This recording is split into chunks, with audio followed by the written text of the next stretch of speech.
You're listening to the ESO Network, your station for all things geek. Hi, I'm Joe Heath. I'm Toni Heath. And this is the Watch-A-Thon of Rassilon. That is a fact.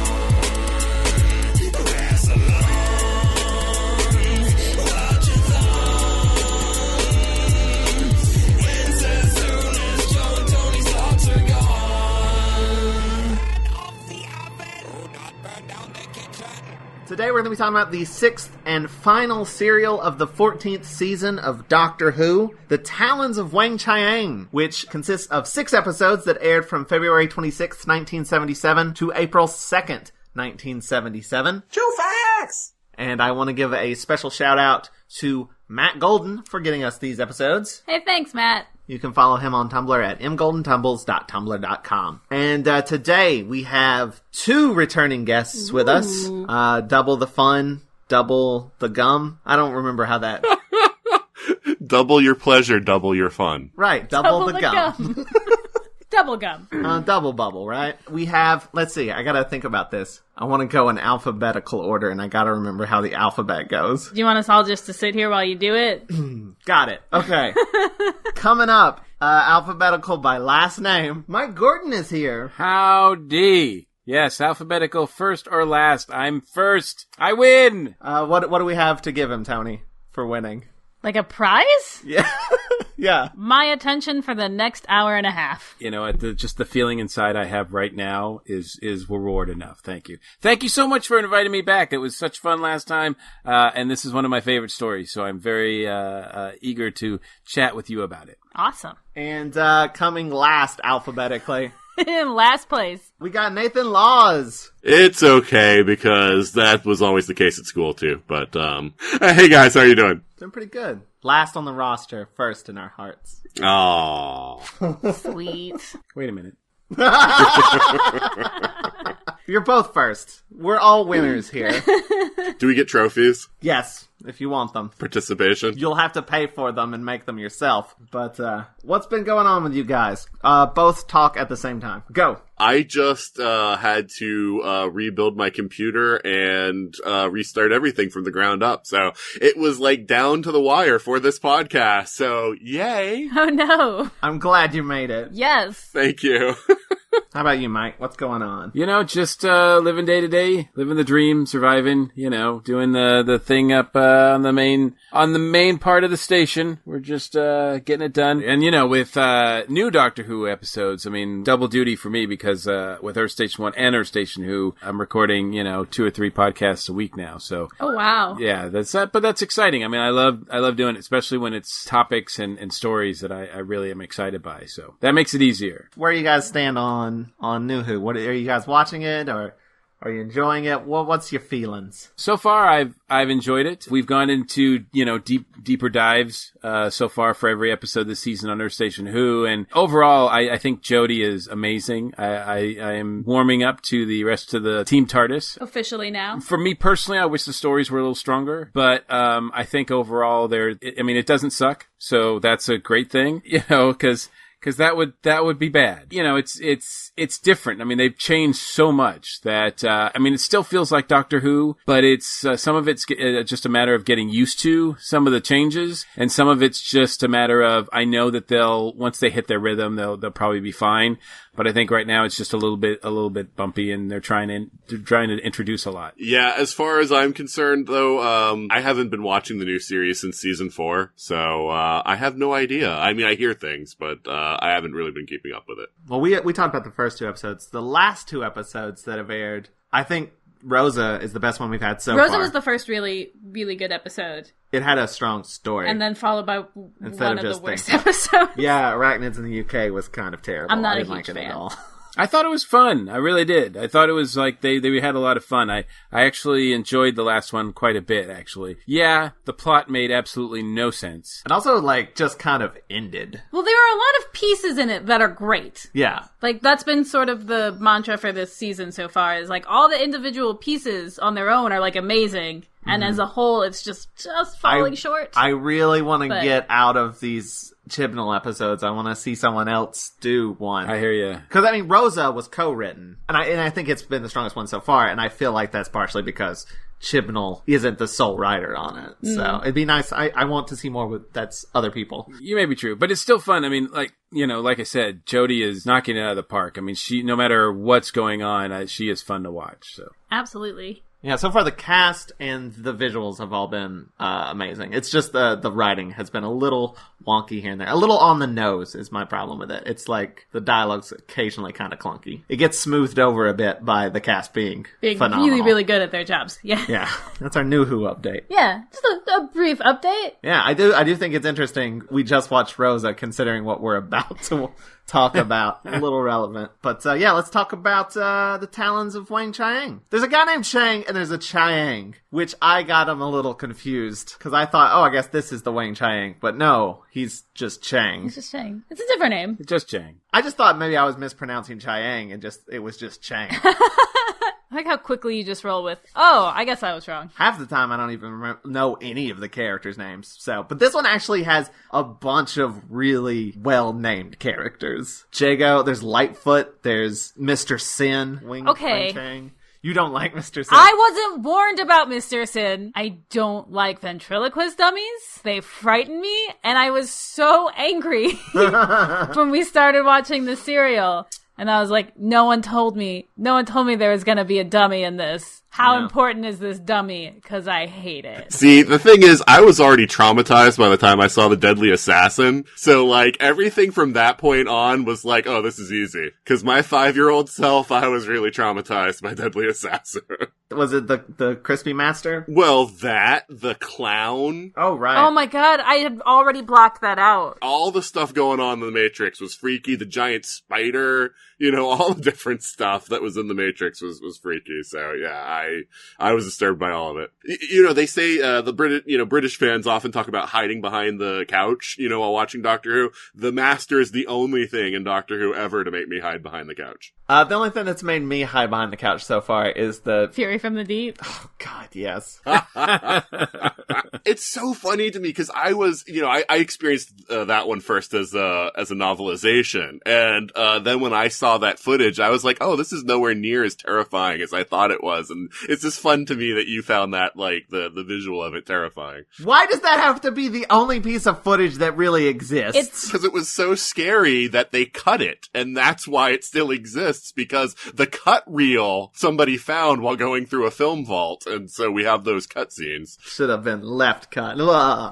Anyway, I know for a fact that you have titles, right? Yes. You're probably going to win. I didn't put a whole lot of thought in these. I was going to try to rewrite them. I didn't have a chance to. He's not bringing a very strong game to the table. I'm not bringing a strong game, but we'll see how it plays out. I will say this. I feel like I did a lot better with Terror of the Zygons, and even though I've watched this serial more, and for whatever reason, I just was not able to come up with titles that I feel are as good. But I did it, so. All right, so here we go. Episode 1, which I actually have 2 titles for. Oh, you're cheating. Yeah, I'm cheating a little. It's fine. They're both mediocre. Well, I'm going to go for the more serious one first, and then I'm going to go for the sillier one second. Okay. The more serious one is The Sound of Death. Very classic. And the other one is The Tribe of Cockneys. Oh, I like that. I went for the obvious one there and said everybody was kung fu fighting. That's fair. That's a good one. Mike, do you have anything besides just utter distaste for this whole... The only one I can think of is Missing a Little Titch. I got one. What do you got? I like to call this episode 1. Ah, classic. Wow. So on the nose. See, I shared Joseph's sadness that they didn't continue the individual episode titles after the first Doctor, Sarah. I always thought that would be great if they continued that. I get it. Naming things is hard. It's just like, this is another 10-parter. I do not have time to come up with 10 individual names. It's just called what it's called. Just put whatever is in the episode of death and you're good. Doesn't even have to make sense all that often. They do lean on that quite a bit. And if that doesn't work, of fear. All right, so the episode starts and everybody is very pleased at the cereal. They're all applauding. Like, good job. It opens with the worst thing, a ventriloquist dummy. They're awful. This one's particularly awful, too. This doesn't look like a normal ventriloquist dummy. This is like ratcheted up to be part of your nightmares because of the way that the mask, of the face, looks at everything. I mean, it looks grotesque. Speaking of, okay. I'm just gonna let's rip this Band-Aid off real quick. Let's do it. Also, kind of looking grotesque and the makeup not great. Chang himself. Really? Because I think the makeup is amazing. Yeah, me too. Oh no, I found it super distracting. I mean, apart from it being not cool, just in general. I found it super distracting. Like, it hurt to look at. I don't know. I did not like looking at the makeup at all. But you guys went in knowing that it was really a white guy with makeup on. See, I never knew that until 5 years ago, and I would have never known if I hadn't been told. I thought it was incredibly convincing.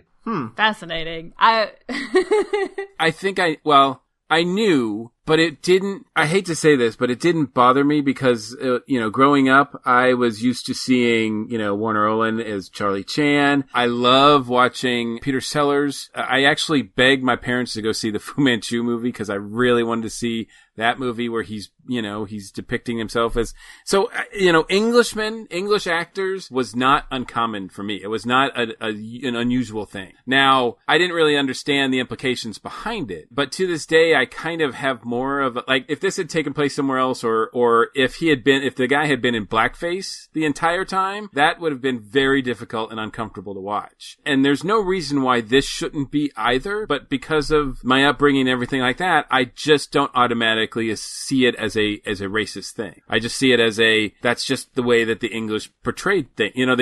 They just did that. Just like a lot of them were performed in drag. I mean, they did it and it was racist, but it's fine. Yeah. I guess it's fine, but it's not fine. You know what I mean? I don't want to make excuses for it because there are plenty of Asian actors in this. It's not like, oh, we can't find anybody. But I think, to the point, it adds a certain element to it where it feels, because it's an English actor in makeup, it feels like the Charlie Chan era. It feels like the Fu Manchu era. It feels like that style that they're going for. See, and that's not anything that I know anything about, If it had just been an Asian actor, you wouldn't have that sort of layer to it that I think that is there. Now, like I said, I don't want to make excuses for it. It is what it is. But I will say that I do really, really enjoy John Bennett's performance in this. I think he's really good, whether he's mocked up or not. I think it's fair to say that, there's no, malicious intent here, and, nobody did anything, to be mean,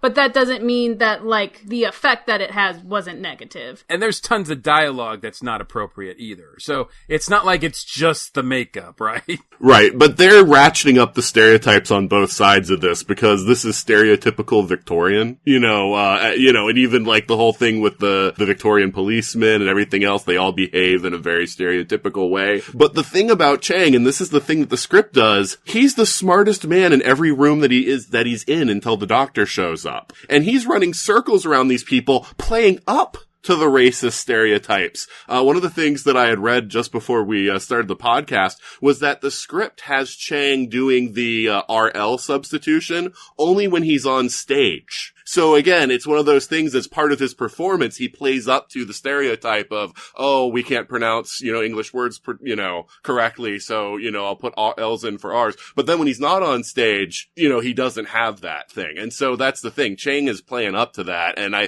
think that's a really smart choice on the script to show that, I don't think Holmes, intended anything racist by this. And I don't even know if he knew that they would cast a white guy in that role. I do think it would have been better if it had been an actual Asian actor, but yeah. Well, no doubt. Those jokes would have been a little bit better. I would have cringed less at them. Yeah. It's just like the Ghost in the Shell controversy that we had a few years ago, where it's they cast a guy who was a big name in England at the time, who was a well-known actor, rather than someone who would have been a lesser-known person. Is it right? No. But I understand at the time why that they thought that was the thing that they should do for a leading role like that. The worst bit of racism in it for me is the bit where they're in the sewers. This is, I think it's in episode 2 or 3 or something like that. Leela calls one of them a yellow, like that yellow man. And like at no point... There's no reason for her to There's no reason for her to say that other than just to have that racism. concept. Yeah. Because no one said that before, so she's not picked it up from somewhere. That's just straight up racism. Although one of my favorite lines happens later on, I think towards the last couple of episodes, where we see Chang perform in front of the doctor, and he uses the doctor, he puts him in the box, and then the doctor escapes, and the crowd sees it. When Chang notices it, he makes a joke out of it. He says, "Which one of us is yellow?" Like, I thought that was really hilarious. Okay. Well, I also like that in the police department, he says, "I hear we all look the same." Again, he's showing his disdain for the attitude with a statement that, is a racist statement that people use. But yeah, I mean, obviously the coppers, even Litefoot and Jago say things that are not really appropriate in this day and age, but that to me is sort of the worst thing, since they're the companions of this episode. They're your team. And so when they're the ones who are saying stuff, you're like, oh, buddy, maybe how about don't? It would have been nice to maybe have at least a little, a little pushback. Yeah, because for sure, it is. Yeah, there's definitely times, but yeah. But the scenes with Chang sort of using racism or whatever, that I feel like that's at least a comment on it, and that's fair and fine. But it would have been nice to have at least a little bit more specifically with Jago and Litefoot and all that or whatever, and then the doctor himself sort of maybe saying that's not cool. Yeah. Just one scene of that's not cool. But it should be pointed out, with all of it going on, the doctor does not participate in it at all. And he still seems above that sort of thing. Even in this story, he doesn't. It's not like he's looking at them as, one thing or another just because of the race. He's just beyond that. Still, I think. Although he treats, the other like crap. But all right, so that's our thoughts on that.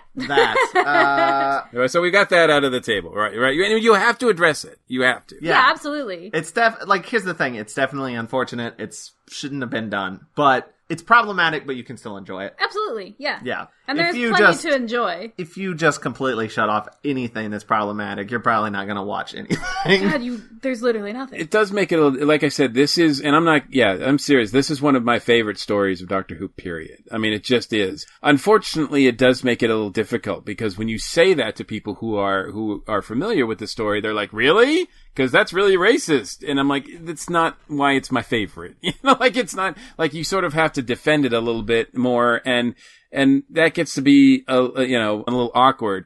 But obviously, like we said, it wasn't the intent.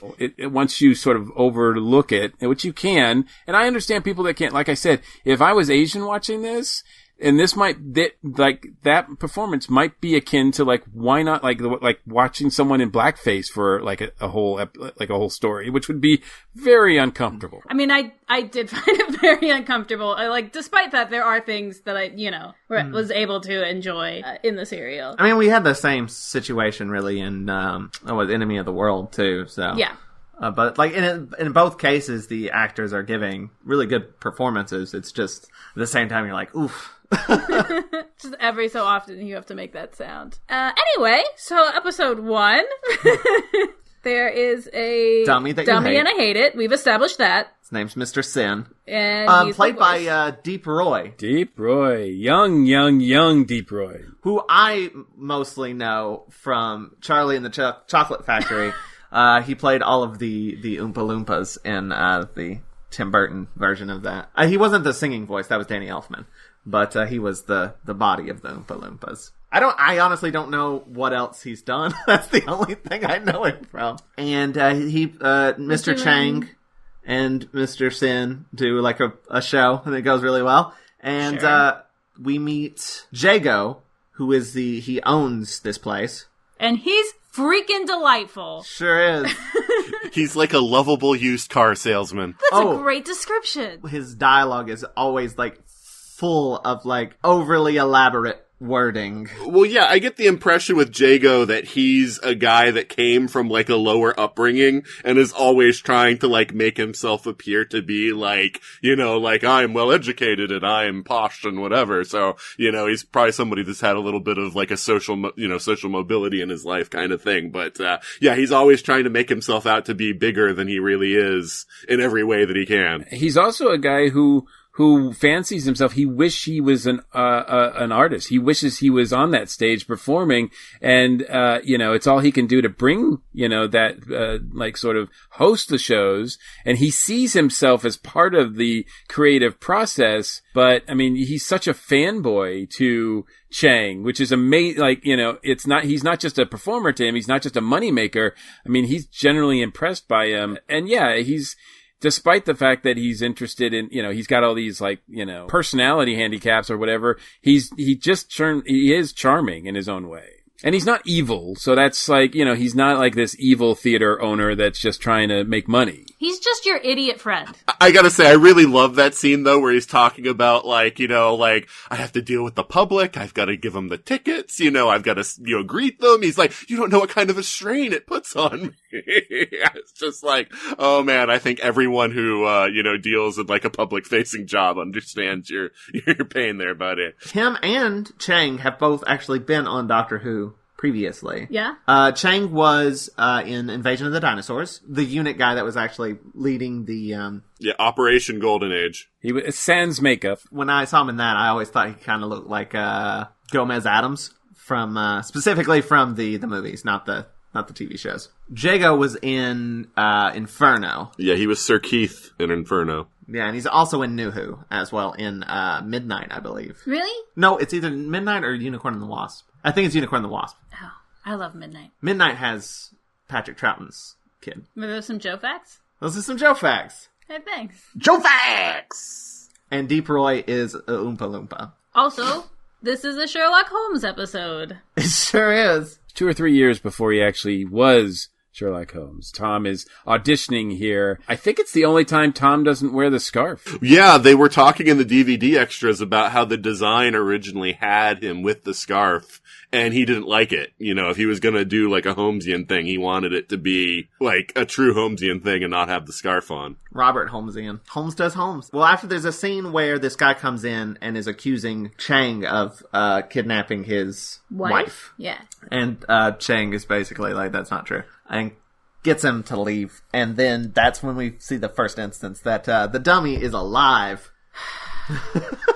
And Tony is not pleased. But yeah, after that, the TARDIS arrives and Leela comes out in a completely new outfit. Very exciting. I always love when the companions get new outfits. It's the best. Doesn't matter who it is. Or if the Doctor has a new Leela's outfit. very fancy. She's like, why do I have to wear this? And he's like, you'll scare the locals if you wear what you normally wear. And he's like, besides, we don't want to look conspicuous. And he comes out in the full Deerstalker cap. Full Sherlock Holmes get up. And again, it's all stereotypical. You know, I was reading something that was saying that it's like, it looks like what you think Sherlock Holmes is like, but not what the actual Sherlock Holmes story is like. You know, he never actually wore a deerstalker, and he wasn't in London all that often and stuff like that. So, they're again playing to the sort of the idea of Victorian times and the pop culture around it rather than what it was actually like. The pop culture version. I'm trying to remember what TV version of Sherlock Holmes made the Deerstalker a thing.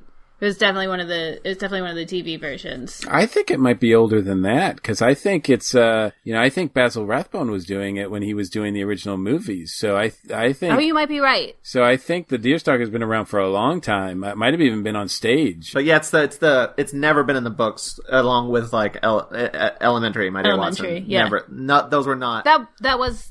Elementary was a play, I think. I used to know all these things, and now I don't remember them. That's what happens when you get older. But you're recording things, so that's nice. She never listens to this, though, so... Absolutely not, no. I hate the sound of my own voice. Later on, you will, and you'll be like, it's like playing back memories. You'll just read transcripts. There you go. I like that. I always joke with my wife that I can't learn anything new because it pushes out something old. And I'm always afraid of what I'm losing when I learn something new. Hey, I guess it's time to mention too that I think one of the reasons why I love this story so much is I'm a huge fan of 19th century London setting for literary adventures. Whether it's Sherlock Holmes or Fu Manchu or even some of the other, like the horror stuff like Dracula and everything like that. Like that's just like the Jack the Ripper tales. It's just all in my wheelhouse, and I just love this setting, and this plays with so much of that. So much of that is here, and it's not really like in your face obvious. I mean, sure, the Doctor coming out wearing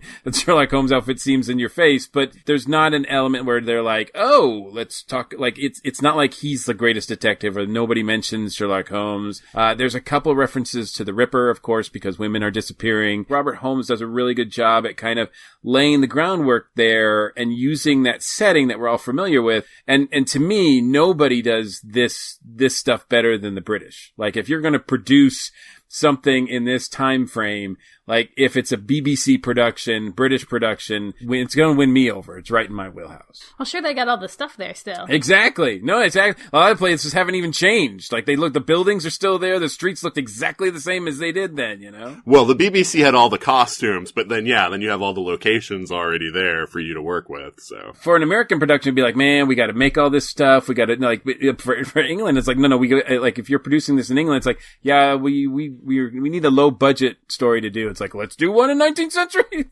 because we've got all that stuff already in stock. Yeah, but it's not that different than like, in the US we do Westerns. That's exactly what it's like. Or like, crime, like a mob story or something like that. Yeah. But this stuff is just, I like the way it plays with a lot of that sort of sense of adventure back then, sense of danger. Definitely the difference between like the have and have nots is right there. I mean, everything is just all in the background, but it's just a melting pot that's ready for like a good story to be told. It's always fun when you find something that has all of like your favorite elements and you're like, ooh, yes, I'll take this trope and I'll take this setting, and it's like it was made for me. This serial is to Mike what Planet of the Giants was to you. Oh yeah, that seems fair. So we go back at the theater, we get Jago and his, I don't remember the name of this other guy. Casey, who is very panicked and says he saw a skull in the basement. A ghost. I mean, a skull is like a lot more worrying. Yeah, well, I think he was very descriptive and like flowery with his language. If someone was like, I saw a ghost, I'd be like,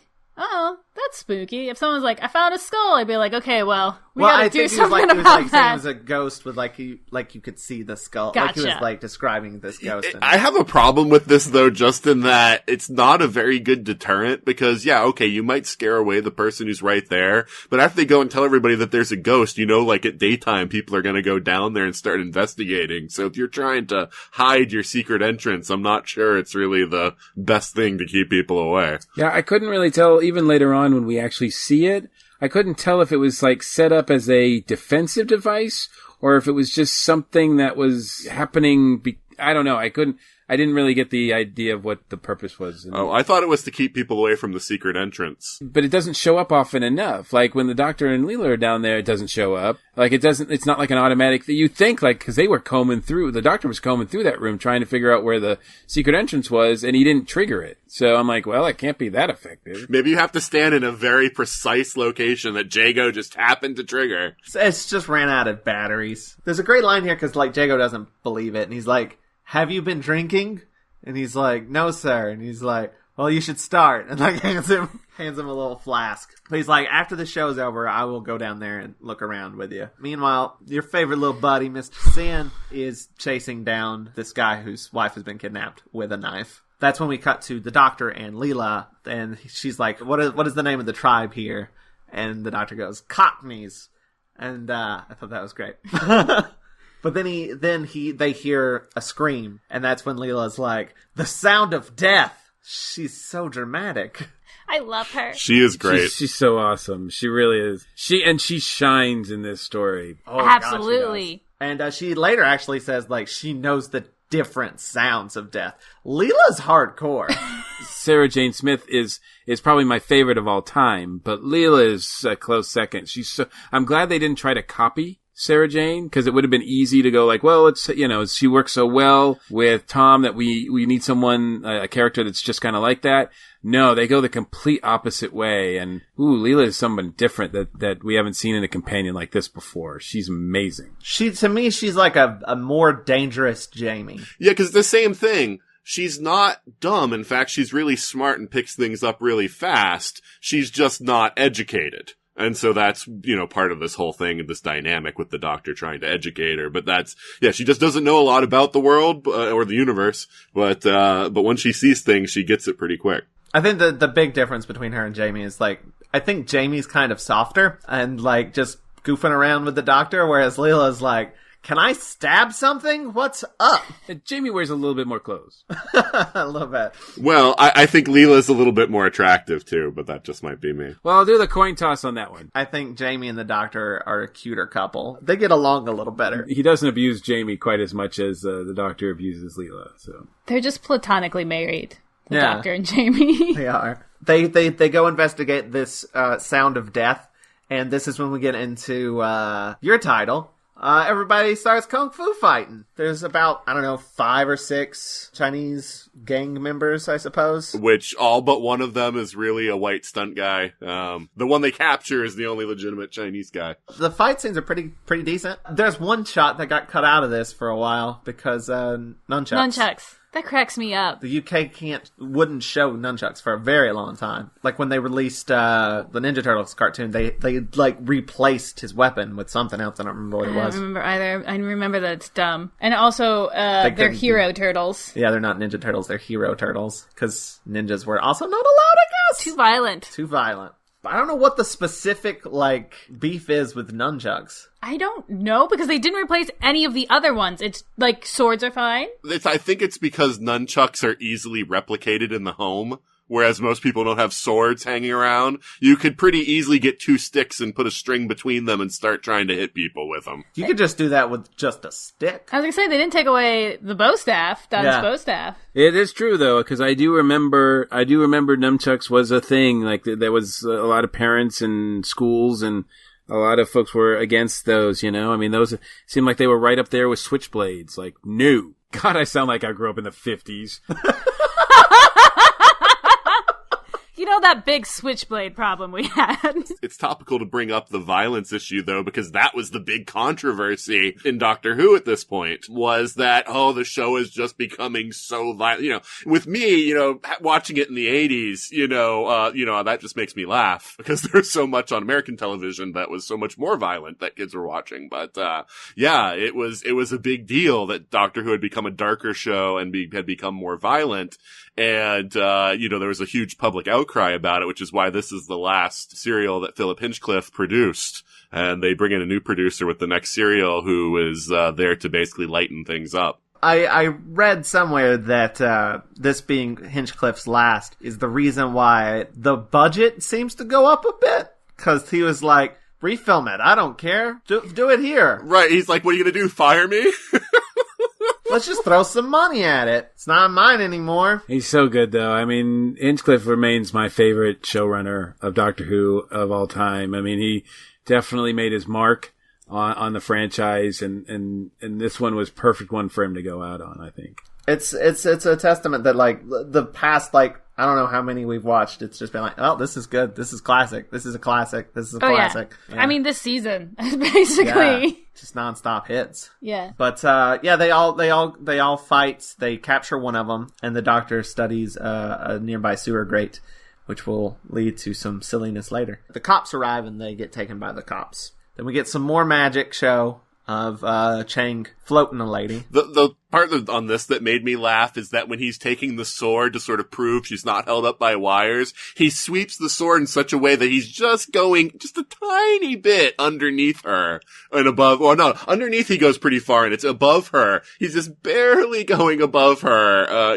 just on her feet and on her head, not over the body. He never does a nice cut, above her whole body. And I'm like, yeah, I think there are wires here. The way that trick's normally done is with a hoop, and then you just spin it around and miss the thing. You swip it over. You out here telling secrets?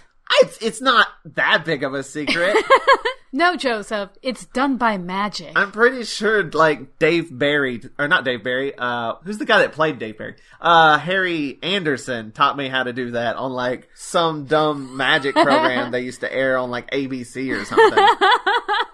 And he would do the little bumpers like, "Here, hey kids, here's how you do a trick." It's not that big of a secret. And everybody's enjoying this, and Jago is enjoying this, and he looks over at the dummy who's just sitting on the chair, and his hand is just bleeding. It is dripping with blood because it's awful. Yeah, but it's never really explained why the blood is runny on the doll at this point. I'm assuming it's the guy he killed, but like, clean up. But it should still be runny, right? I mean, that's the thing. If it just had like dried blood splattered on the arm, that would be one thing, but it's like runny, and I'm like, is it bleeding? Maybe he got in this fight, and there was a tussle, and Mr. Sin got cut. Yeah, but I mean, the doctor says that only its brain is the only organic part, so I don't know. I don't know if it should be bleeding. Yeah, there's no flesh in there. There's no body to bleed. Who knows? It's the, the mystery of the Peking homunculus. Sometimes it just bleeds. Listen. Just to make it more disturbing. I'll wait. You'll wait? Okay. Tony has thoughts about... I have a lot of opinions about Mr. Sin. We'll get to him as more is revealed. So the police basically interrogating Leela and the doctor. I mean, they've brought this guy and like said like he's a bad guy, but they're like, okay, but who are you guys? The police officer's like, what's your address? And then like, we don't have one. And he's like, you have no fixed abode. And he's like, we have an abode. It's called the TARDIS. And then like the guy starts writing it down. He's like, but it's not fixed. The police officer's like tired of this bullshit, and he's just like, I'll give you a fixed abode if you don't answer straight, which is prison or jail. I don't know the difference between the two, to be honest. They both have bars, and you don't want to be on one side of them. Jail is holding, and prison's for keepsies. Thank you. You're welcome. That's been our educational moment.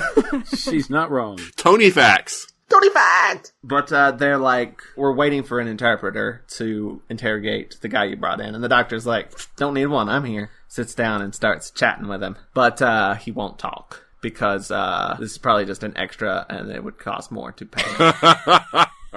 That's exactly why. Yeah, although there are a lot of Chinese actors in this one, most of them do not have speaking lines. I believe there's only one who has speaking lines. Towards the end. Somebody finds the dead body of the husband. And this character is scarier than the dummy to me. Oh shit, yeah, that's true. That's actually in my notes, Joe. She's scarier than the dummy.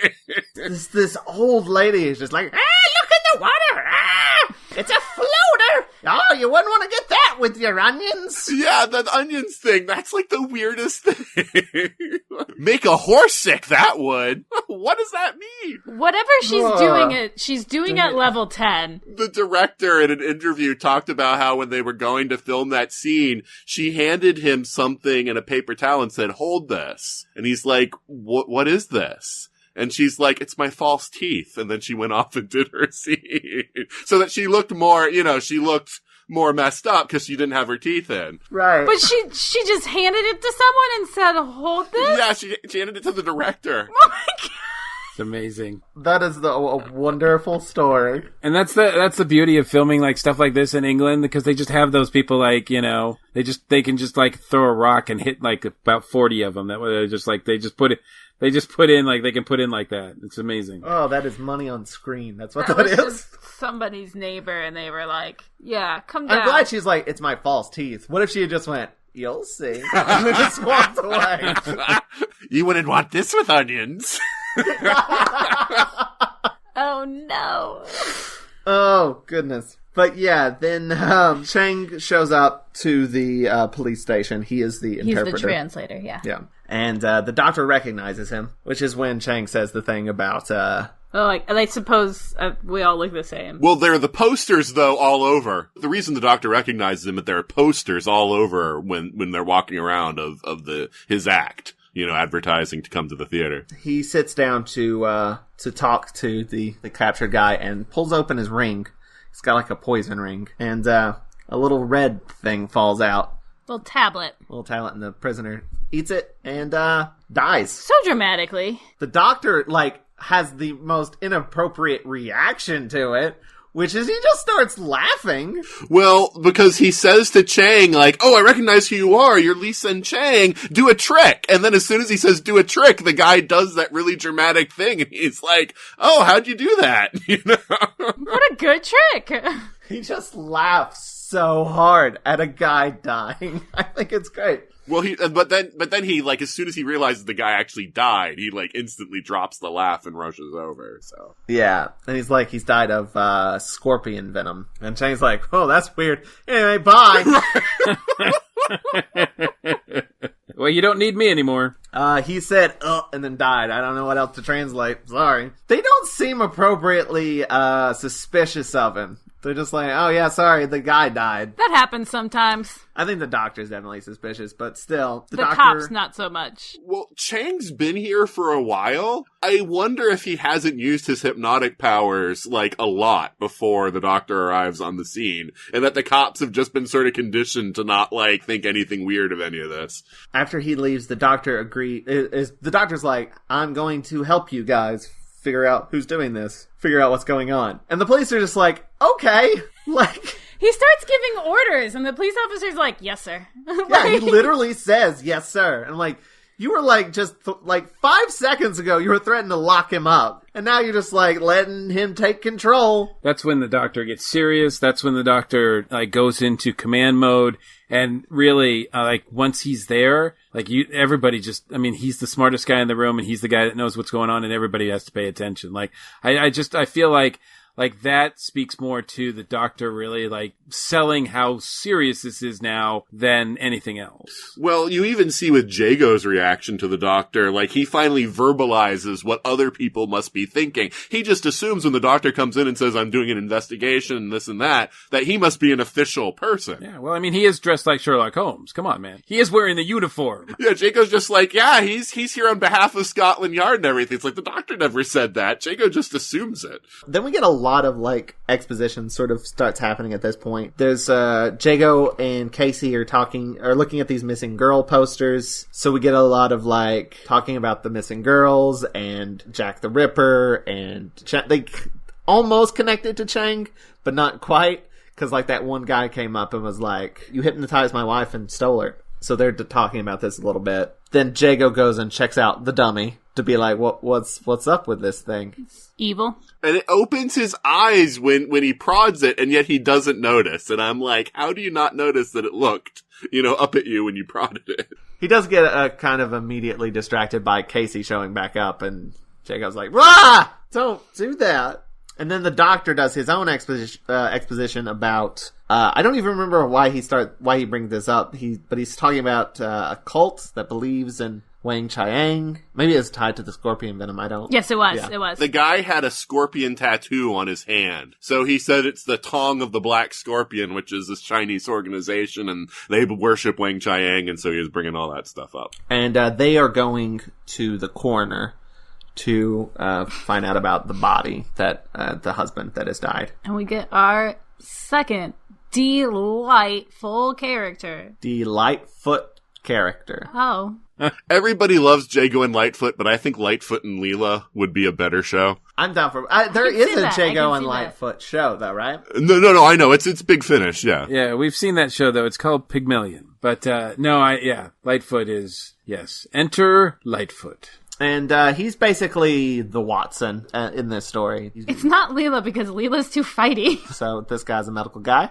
He examines the body and says that the body wasn't drowned. It was mutilated by an animal, presumably after death, though. So it died and then was mutilated by an animal, never drowned. Right, because we saw, we didn't see him be skewered, but, he was killed by Mr. Sin first. Then he was trampled on and carried by a bunch of Tong folks, dumped in the sewer, and then ended up, and gnawed on by some rats, then made his way, floated into the river? That was a pretty eventful night for that guy. He wasn't around for most of it, but, to enjoy it, but, quite an adventure that body had. I believe it's also like he says he was stabbed through the heart by a knife or whatever. And I think there's also a point where like Leela like adds her bit of, she's like, you'd have to come from like underneath Because that's how you get, like, I know how you kill a guy. Right, she's saying that it's not necessarily someone short, because I would stab somebody by going underneath the breastbone. And so Litefoot's kind of like, huh? But Litefoot is right, though. I mean, that's the thing. Like, Leela is kind of challenging him, but Litefoot has the right idea. Death by Oompa Loompa. Wow. I knew there was a reason not to trust those guys. There are rat hairs on the body as well. Huge rat hairs. They're not normal-sized rat hairs. They're very large. And the doctor says, that's interesting, because that's what Weng-Chiang did. He would make things grow. So all signs are pointing to Weng-Chiang. We kind of bypassed this a little bit, but they were being followed when they went there by a guy carrying an axe. And they leave, and he throws the axe at them and misses. And Leela kills him. The doctor's reaction, though, is the best. When the axe embeds itself in the wall right next to his head, and he turns around, he says, "Were you trying to get my attention?" But Leela stabs the guy with a Janus thorn. I guess she just has those? She got like a big collection before leaving? Yeah, she just carries them with her, and she has the blowgun. The doctor's not happy. Yeah, he does initially. get onto her. Kind of? She's like, he was gonna kill you. And he's like, all Okay. right. Fine, I guess. I guess it's okay that you're killing people. And they're like, anyway, let's go into the sewer. Let's go check that out. That's where they were before. Yeah, like they must have dumped the body there. So they go in there, and rat, giant fluffy rat. It's pretty bad. Yeah, come on. It's a stuffed animal. There's nothing terrifying about it. It's like, oh, aren't you so cute? You know what it made me think of? What? You remember those god-awful clams in Genesis of the Daleks? I love those stupid clams. I loved them so The much. ones that they have to literally walk into. This is our big dumb animal of the of the serial. And that's the cliffhanger for episode 1. That is the end of episode 1, and we are now into episode 2, which I have called The Time Cabinet. I called it, oh, rats. I've called it the second one. Oh, that's slightly different. I changed it up a little bit, yeah. Sorry, I got nothing for this one.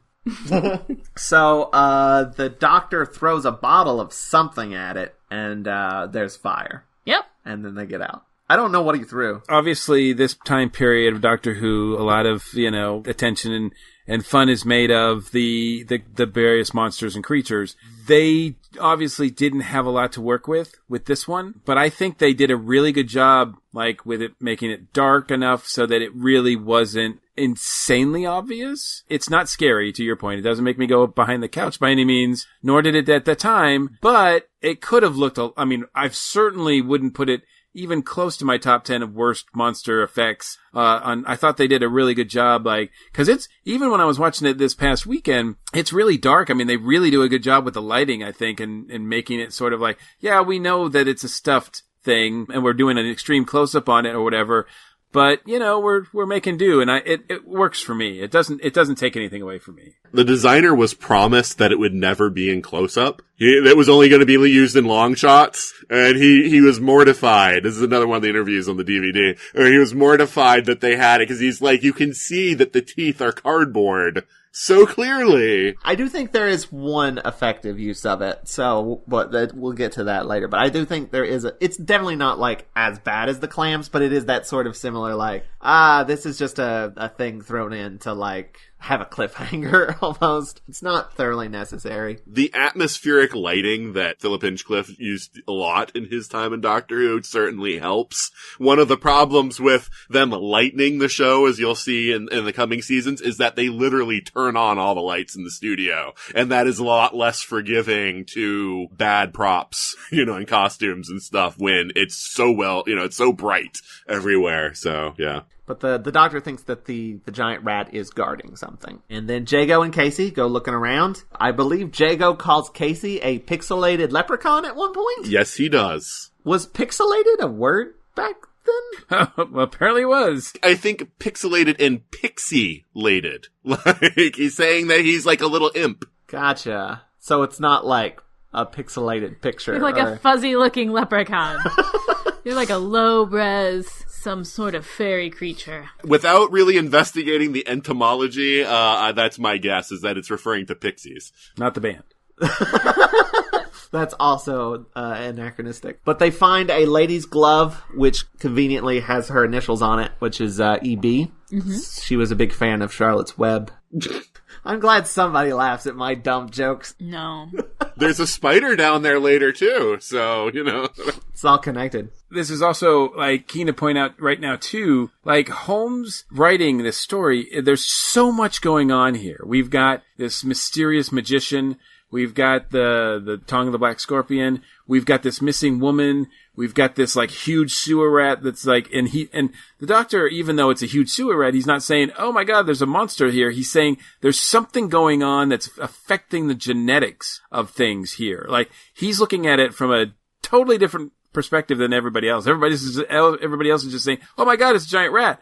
But he's going, no, something else is going on here. There's so much at work here. It's so complicated as far as the plot goes. And yet I think it's we're just moving easily through it. You could easily get bogged down by a lot of this stuff. There's a lot of moving pieces. And it makes it much more of a richer story, which can go for 6 episodes as opposed to one that feels padded, The other Holmes innovation that, as script editor, he made everyone do is that he always splits 6-parters into a linked 4-parter and a 2-parter. So, the first 4 parts in this are all one thing, and then the last 2 are kind of a different thing. So, even though they're all linked. I really felt that in Seeds of Doom. Some stuff happens. Another body has been found. What killed this other body? He was found right outside the police station. What was that all about? Wow, we have a serial killer on the loose here. And Leela almost just straight up says, oh, we did it.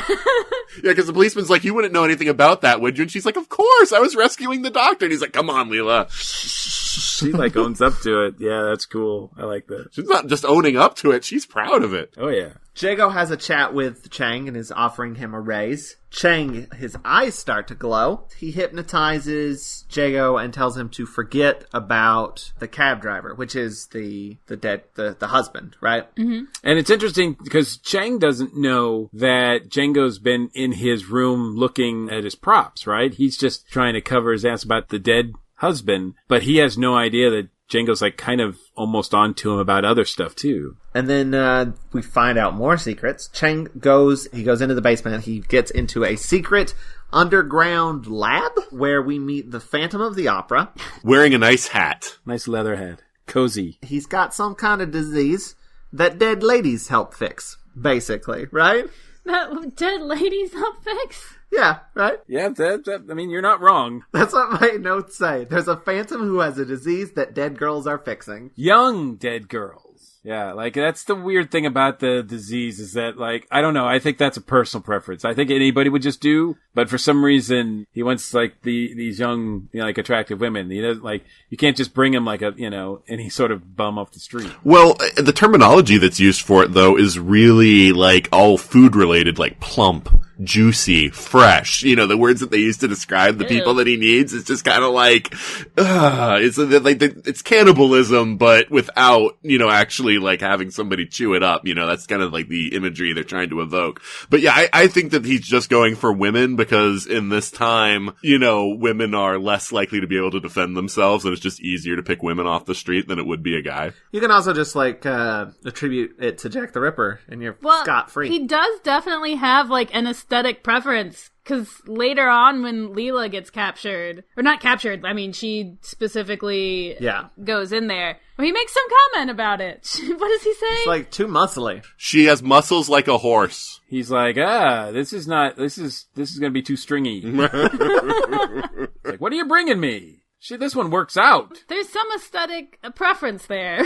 A little bit. So we've already established Mr. Sin. We've already established Chang. I must admit, when I first saw this, I was actually disappointed that Chang wasn't the main bad guy because he was doing so well, I thought, as the main bad guy. Now we find out that he's second to this other guy. And I'm oh, now that decreases Chang's value to me, and now he just seems like a stooge. Because it seemed like in the first story, he seems like this very competent bad guy that is an adversary for the doctor, and within this one scene, he's reduced to this lackey, and that kind of diminished him as far as a character for me. I can see that. But I do think that also gives him a bit of an arc a little bit. It does. It works out through the story. But I remember the first viewing, I was kind of like, because he does, like, now we see that he starts making these mistakes, and he doesn't seem nearly as imposing as when we first are introduced to him. It's a 6-parter, Mike. They need to add, like, different levels of villainy and whatnot, so that you have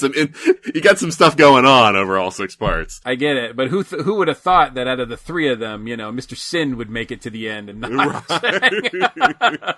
I am the final boss.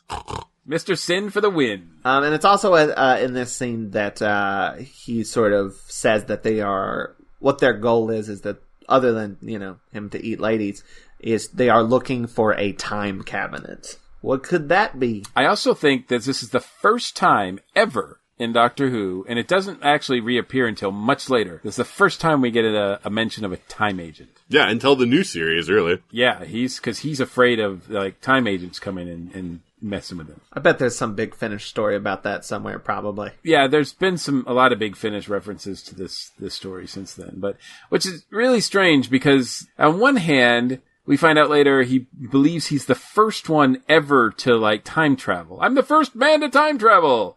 But then he's afraid of time agents. And I'm like, well, why would you be afraid? Well, it's because he assumes that now, since he's discovered it, that people will be coming after him, because he was a war criminal that escaped, basically, by fleeing into the past. But why would he know about time agents? Well, but then, yeah, he's just assuming that there will be an agent sent after him to bring him back. It's paranoia is what it is. Yeah, it works. I mean, he's all kinds of crazy. I get that. Like a lot of things, he contradicts himself a lot throughout the whole story. So I just kind of work with that. But wasn't the original intention of this character that he was going to be the master, and then Holmes is like, I don't want to do that. I didn't see that in any of the stuff that I looked up for this. This story did replace another story that was called The Foe from the Future, but that one didn't have the master either. And Big Finish actually has made that story, because only the idea of a villain from the future, a human villain from the future, is the only part of that story that has anything to do with this one. So they just took the very light concept of it,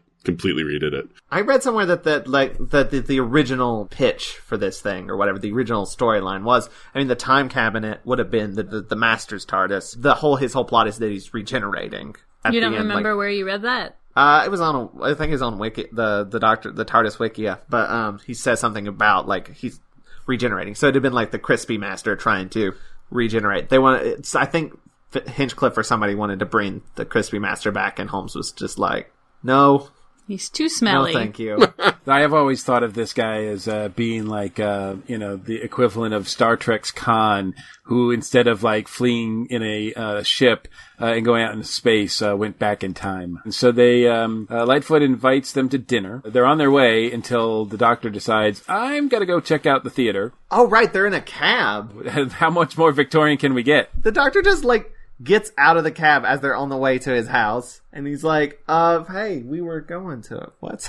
Here's what I love about this scene, right? So he does the little knock on the roof to get out of there. The cab stops. He bolts, right? And he's like, I'm going to meet you at your place later for dinner. Keep the dinner warm for me. And he leaves. And Litefoot is like, how's he going to know where my house is? And Leela is not stupid. She's like, well, he heard you tell the driver where your house is, so we're good. Like he'll know. Yeah, she rattles off the actual address because she remembered it. Yeah. She's so competent. She's paying attention. She knows what's going on. I love the way she's written. Holmes did a great job with her. So the Doctor goes to the theater, bumps into Jago, and puts on a show.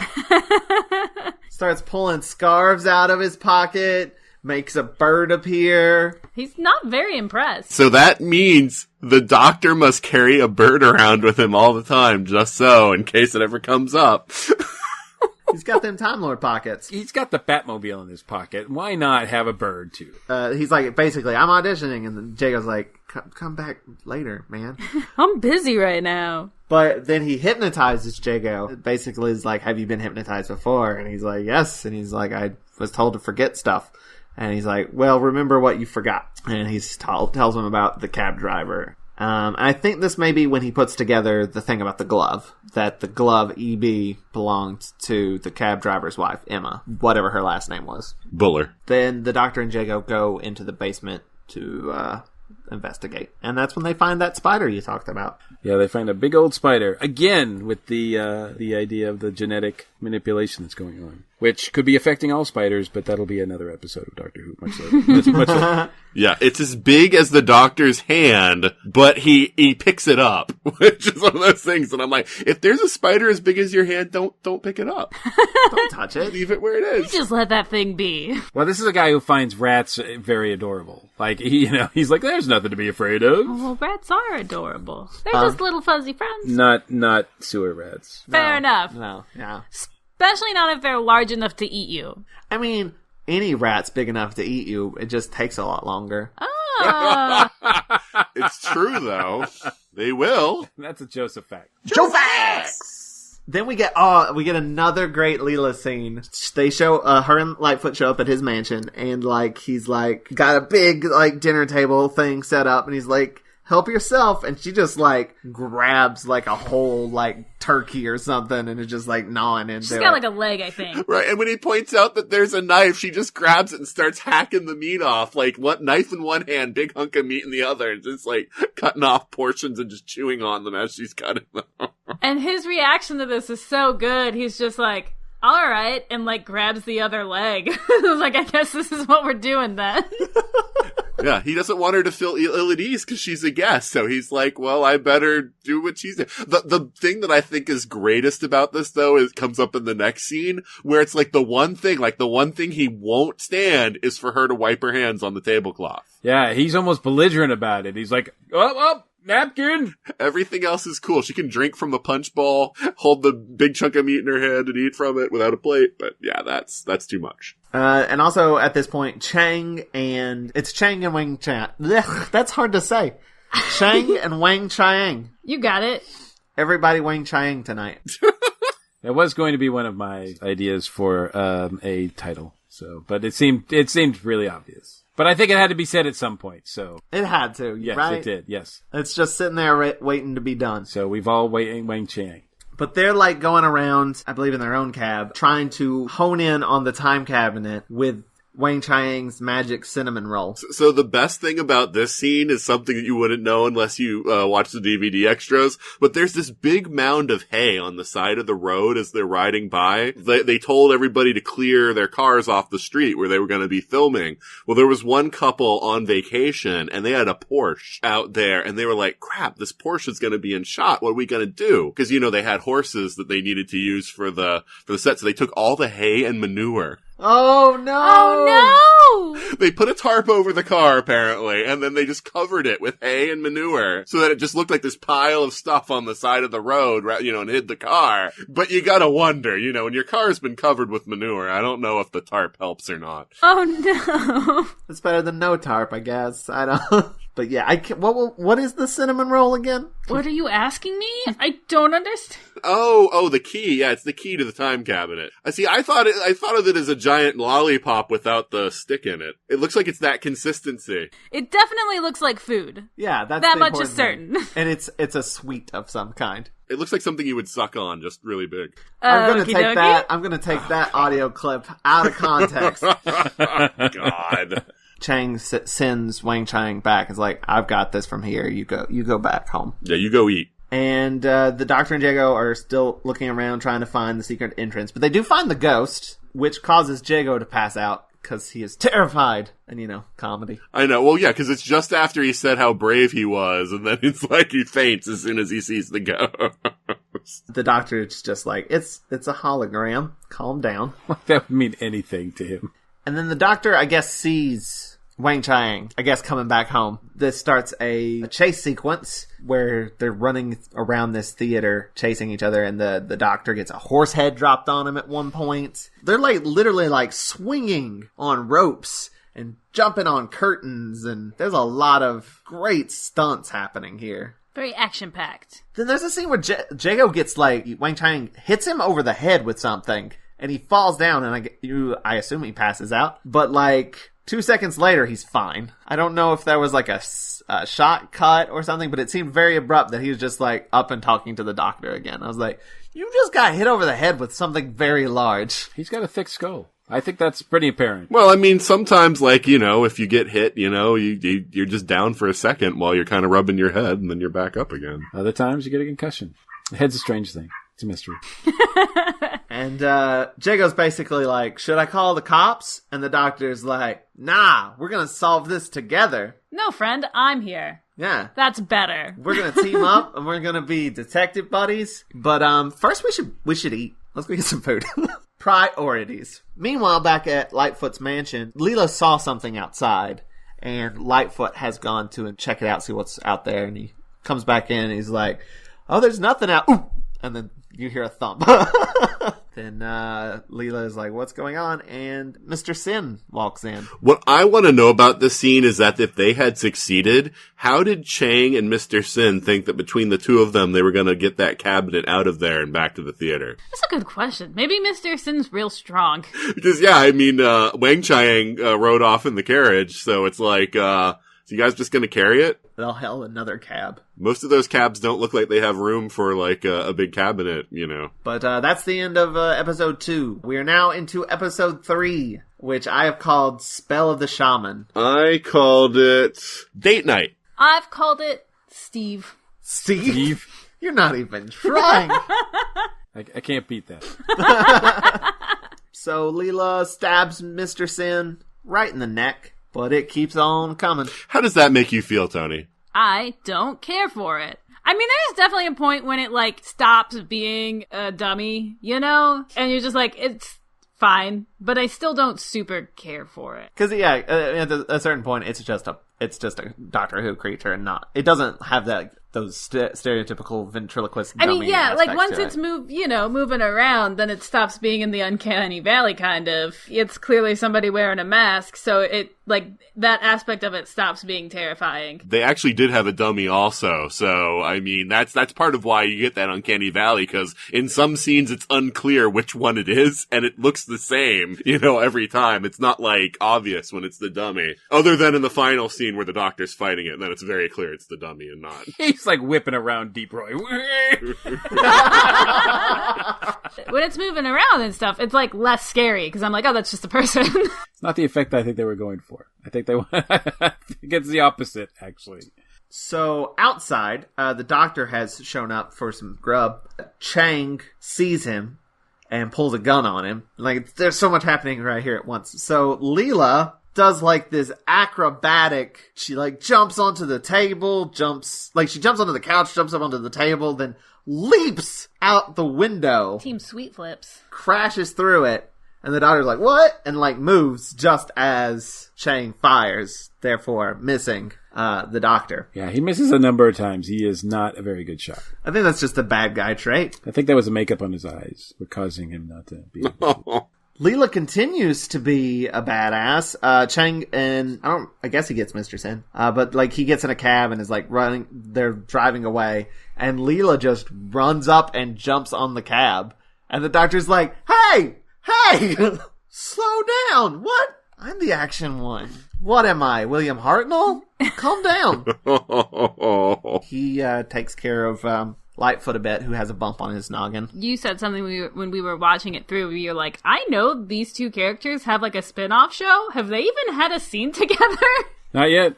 No. You've just, at this point, you're just enjoying them both individually. You have no idea what's going to happen when we finally meet, when they finally get together, and you're like, oh, there's some real magic there. So yeah, that's still to come. Yeah, it's not until episode 5 that they actually get together. But the Doctor examines the cabinet. He says it's a fused molecules puzzle box. Is that correct? Your voice just cracked in the most fascinating way.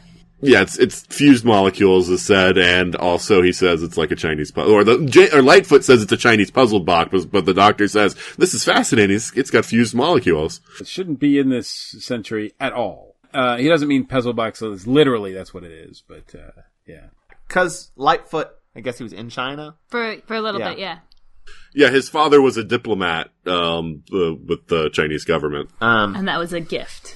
And then I think the Doctor says Weng-Chiang a whole bunch, and I don't remember what he was talking about. Like the cat knocked something over, and you just don't know what happened during that part? Yeah, that's what my note just says. Doctor says Weng-Chiang a bunch. Just keeping that name in your mind. I think he's pretty established, though, at this point, that even though that this cabinet has Chinese sort of history with it, I don't think he's convinced that they're going up against the actual Weng-Chiang. I think he's pretty suspicious that something else is going on here involving a time traveler of some kind. Well, there is definitely at least one time traveler involved. It's the Doctor. And Leela, too. Don't forget Leela. She's a time traveler. So 2 time travelers. Maybe 3.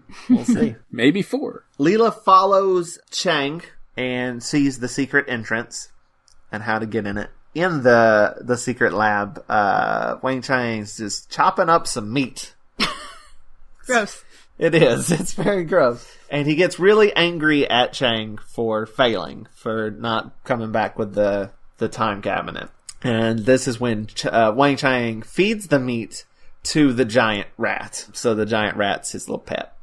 But he's like, listen, I'm feeling real famished. I need you to get me 2 ladies.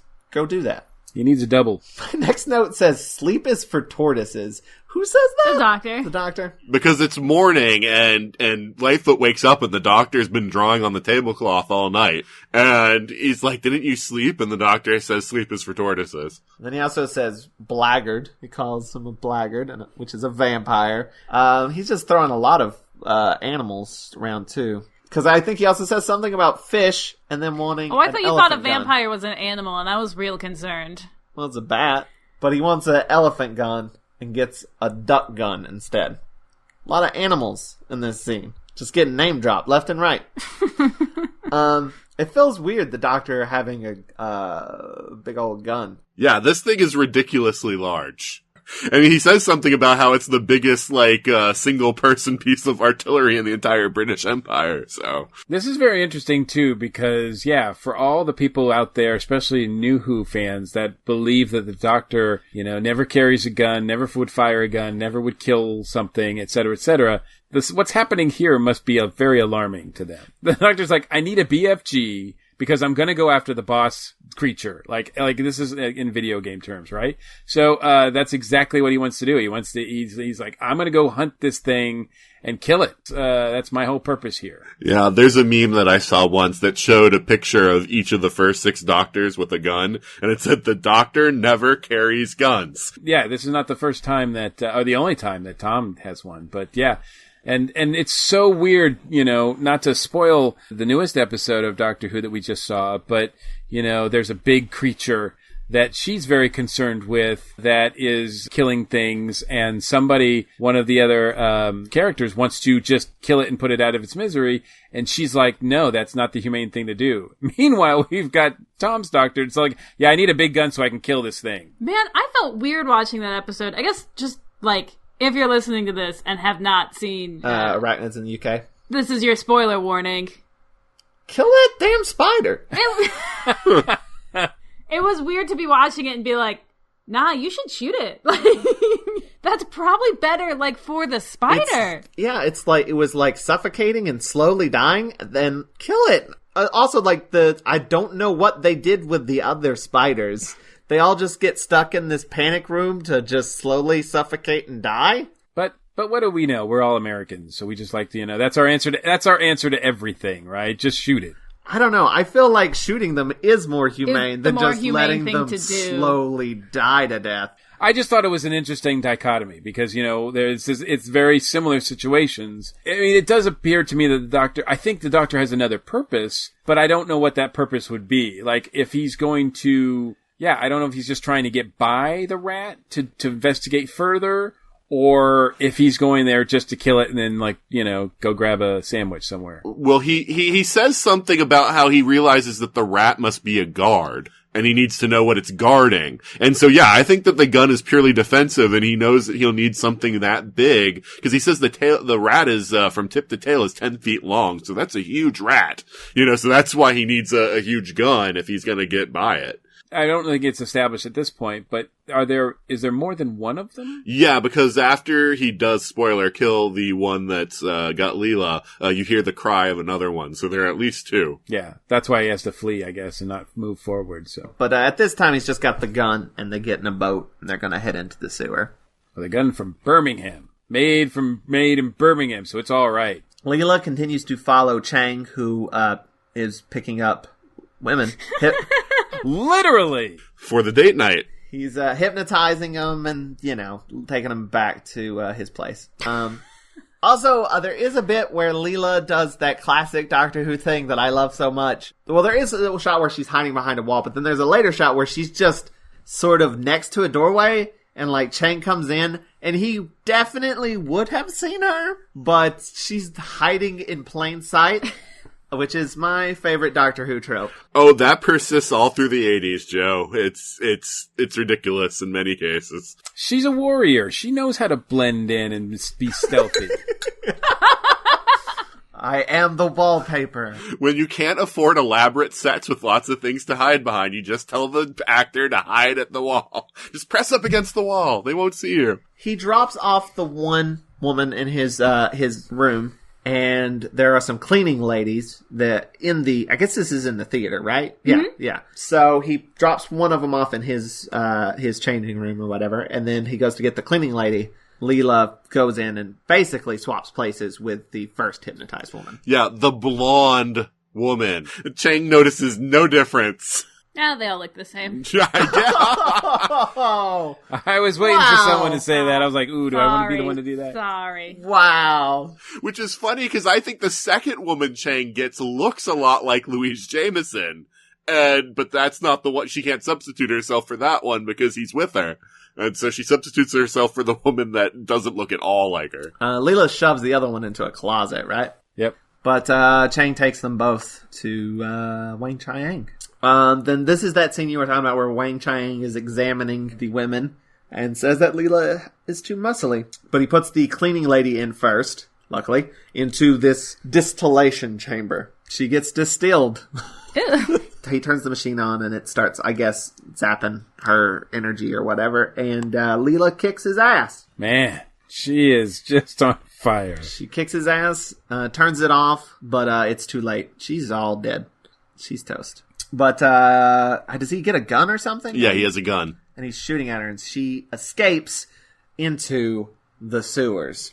And he starts sounding this gong, which I guess is, hey, it's mealtime. Then there was this scene that confused me for a second. Cause we got all this stuff going on. There's the gong and there's rat sounds and she's in the sewer. The doctor's also gotten into the sewer at this point. But it's all exciting. And then it cuts to a shot of these laundry people delivering laundry to Litefoot's mansion. They drop the thing off and then they leave. And then that was the end of that scene. And I was like, what just happened? What is the point of this? Mr. Sin is in. In like sin. In like sin. Oh, nice. I like that. But yeah, at that point, I was just like, what? Was that just filler?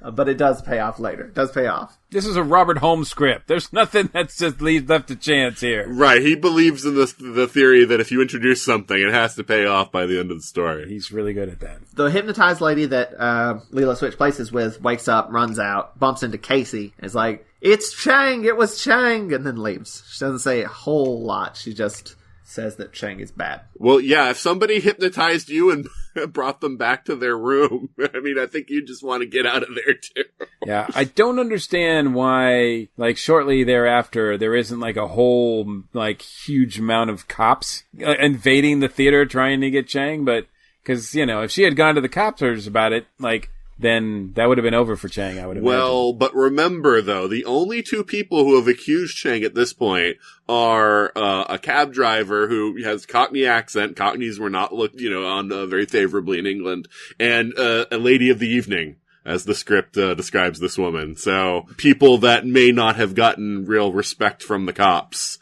to go to them in the first place. So, well, that would have been a toss-up, right? Prostitute or Chinese entertainer. Which one do you believe? Which one has more weight, right? Well, the Chinese entertainer, though, is very prominent, and he even says at one point that he was scheduled to appear before the Queen. So, yeah, I think he has a little bit of more weight.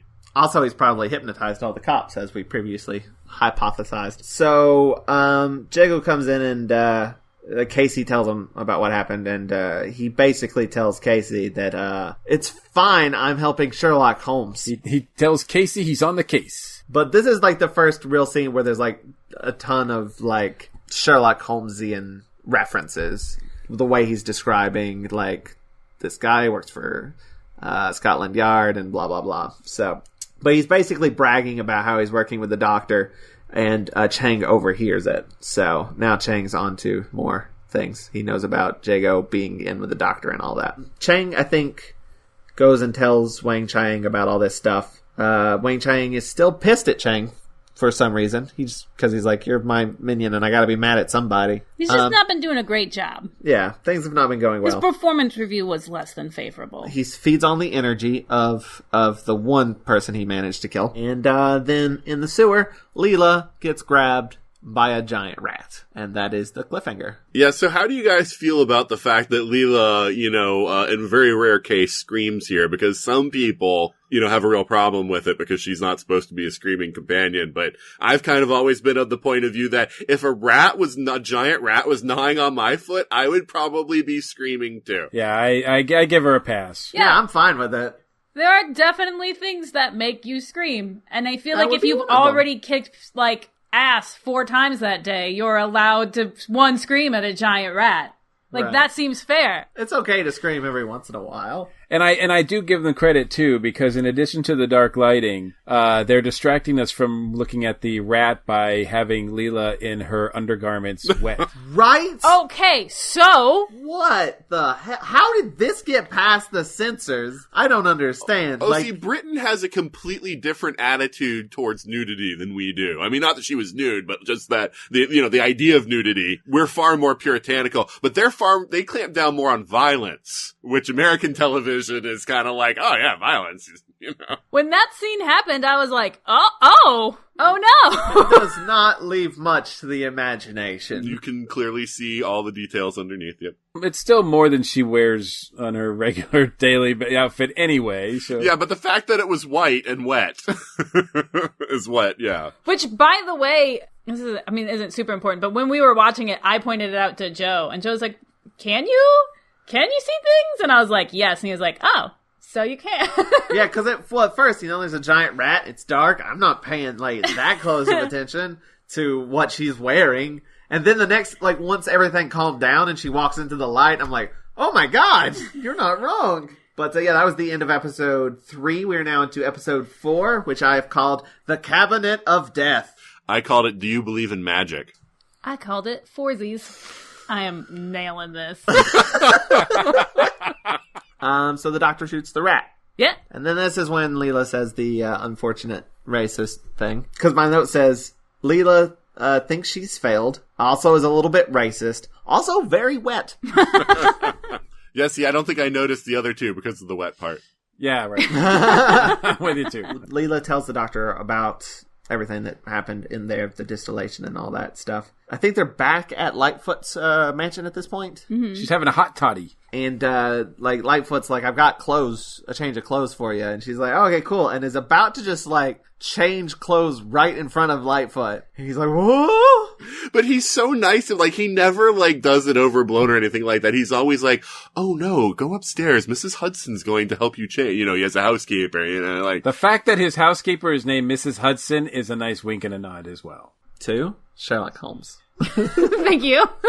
So the Doctor studies the box a bit more, and I think he realizes it's the time cabinet. He knows he needs a key for it, and this is when then Leela comes in. This is her 3rd outfit of the serial. Ooh, and this is a good one. Oh yeah, because she's had the one she showed up in, the one she swapped into, and now this big. It's like a big ballroom type deal, right? Yeah, it's a nice dress, and everyone is appreciative of it. And the Doctor's like, "We're gonna go to the theater, and if you're really good, I'll get you an orange," which. That's not, that great of a promise. Victorian times were dire, man. Yeah, but Leela, think about where Leela's from. An orange would be a real treat after, having to eke out an existence on this, dangerous planet, And orange isn't even one of the better fruits. Also, the Doctor has all of time and space available to him. Get her some chocolate. Come on. But what I really like is her, like, childlike delight almost when she's like, we're going to the theater? You know, like, she's all excited, like, ooh, this sounds like fun. And whatever an orange is, that sounds delightful. I think it's considered more of a treat in England where they don't have anywhere with a climate to grow oranges and you have to import all of them. So, I guess they're going to have to wait to go to the theater because there's a couple more scenes that happen before they go there. They've got to wait for some exposition to happen. Yeah, Quizzle, like, Jago's feeling stressed and waiting for the doctor to show up, and Chang loads a gun, puts it in his pocket, and there's like pieces being laid that's going to lead into the final thing. Also, but Leela and the doctor are playing checkers. I think that's cute. I don't know. I like that. I believe the doctor wins, right? Yes. I think it would have been slightly better if he'd lost. I think it would have been slightly better if Leela just took the whole board and just smashed it. No, that would remind me too much of my brother, so. I'm about to lose, I'll just swipe the whole board clean, so no one will win or lose this game. Oh no, one of them, huh? Yeah. So the doctor tells Litefoot that there might be people coming for the cabinet and to be ready for them. And Litefoot's like, I will be super ready for them. Nothing can surprise me, as he's standing next to the laundry box that got delivered earlier. Yep. There's also been a policeman stationed outside his house. They're good. What do they have to worry about? Right before the show, Chang tells Weng-Chiang that he's going to kill the doctor. Which, honestly, there is a point where he has a straight-up opportunity to do so, but does not.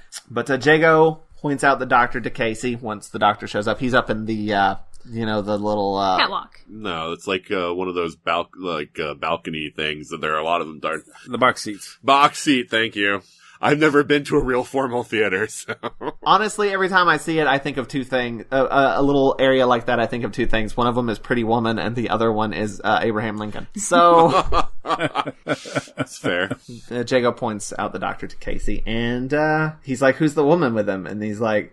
that's just window dressing. She's just there to make him look good. He says a lot of things and is like... He has no real information. Sure, that's a fact. Yeah. Well, yeah, now see, I know somebody like this. It's somebody who always wants to seem like he knows everything, and so he'll just make crap up so that he never looks like he doesn't know the answer. I'm right here. You don't have to talk to me about me like I'm not on this show. Nathan, that hurts, man. What gets me about people like that is how quickly they've forgotten that they were making it up. I do have a friend who does that, but is very, open about the fact that he's making stuff up, so it's more tolerable. He'll tell you a story and be like, some of that story was true. Or he's just making up stuff that is very obviously made up stuff, and he's just being silly, so. Hi, Ray. Oh, see, I thought you were going to say Ben Patton. Oh, I guess him too. Again, though, it is, I think, a credit to Christopher Benjamin, as well as the way Jago's written, is that we don't hate him for it. Yeah. Yeah. He's full of air, but there's some charm to it, and he's not malicious. And yeah, he wants to help. I mean, yeah, he's not just turning a blind eye. He's excited. He wants to help, take down the bad guy. Right. I mean, that's the thing. So in the first 4 episodes, it isn't clear if he's just talking to talk, but the last 2 is where we really get that, when push comes to shove, he will do what he can to be a hero. Oh, and the scene that follows is, I love so much. Jago goes up to talk to the doctor, and he's just like, the doctor's clearly enjoying this conversation too, just sort of messing around with him a bit. Jago's like, oh, you probably got, inside men everywhere, and, all over the theater, and the doctor's like, nope, just me and you, buddy. I love the fact that he comes crawling to him on his knees because he doesn't want to be spotted, and the doctor has, he doesn't care. He's just like, what are you doing? He's like, well, I just want to be discreet, and well, yeah, the doctor never even looks at him, but he knows he's there. I would imagine he has a scent about him that, yes, you could smell Jago coming. If nothing else, his huge, gross cigars that he's always... No, that's true. But yeah, he has to run around that whole theater all night long, making sure all the acts are ready and everything else. So I'm sure he works up quite a sweat. But then the show starts, which is 2001 abridged. Sure. Daisy. Bicycle built for 2. And there's a great bit where, the woman on stage is singing that song. And she's like, everybody, and the audience joins in, and then Leela's like, should I be doing this too? Should I be responding? And the doctor's like, no obligation. Yeah, whenever Leela gets to be a fish out of water, it's always so cute. Chang goes on and he's doing some card tricks. He throws a pack of cards to the doctor. He's like, I need a volunteer from the audience. You?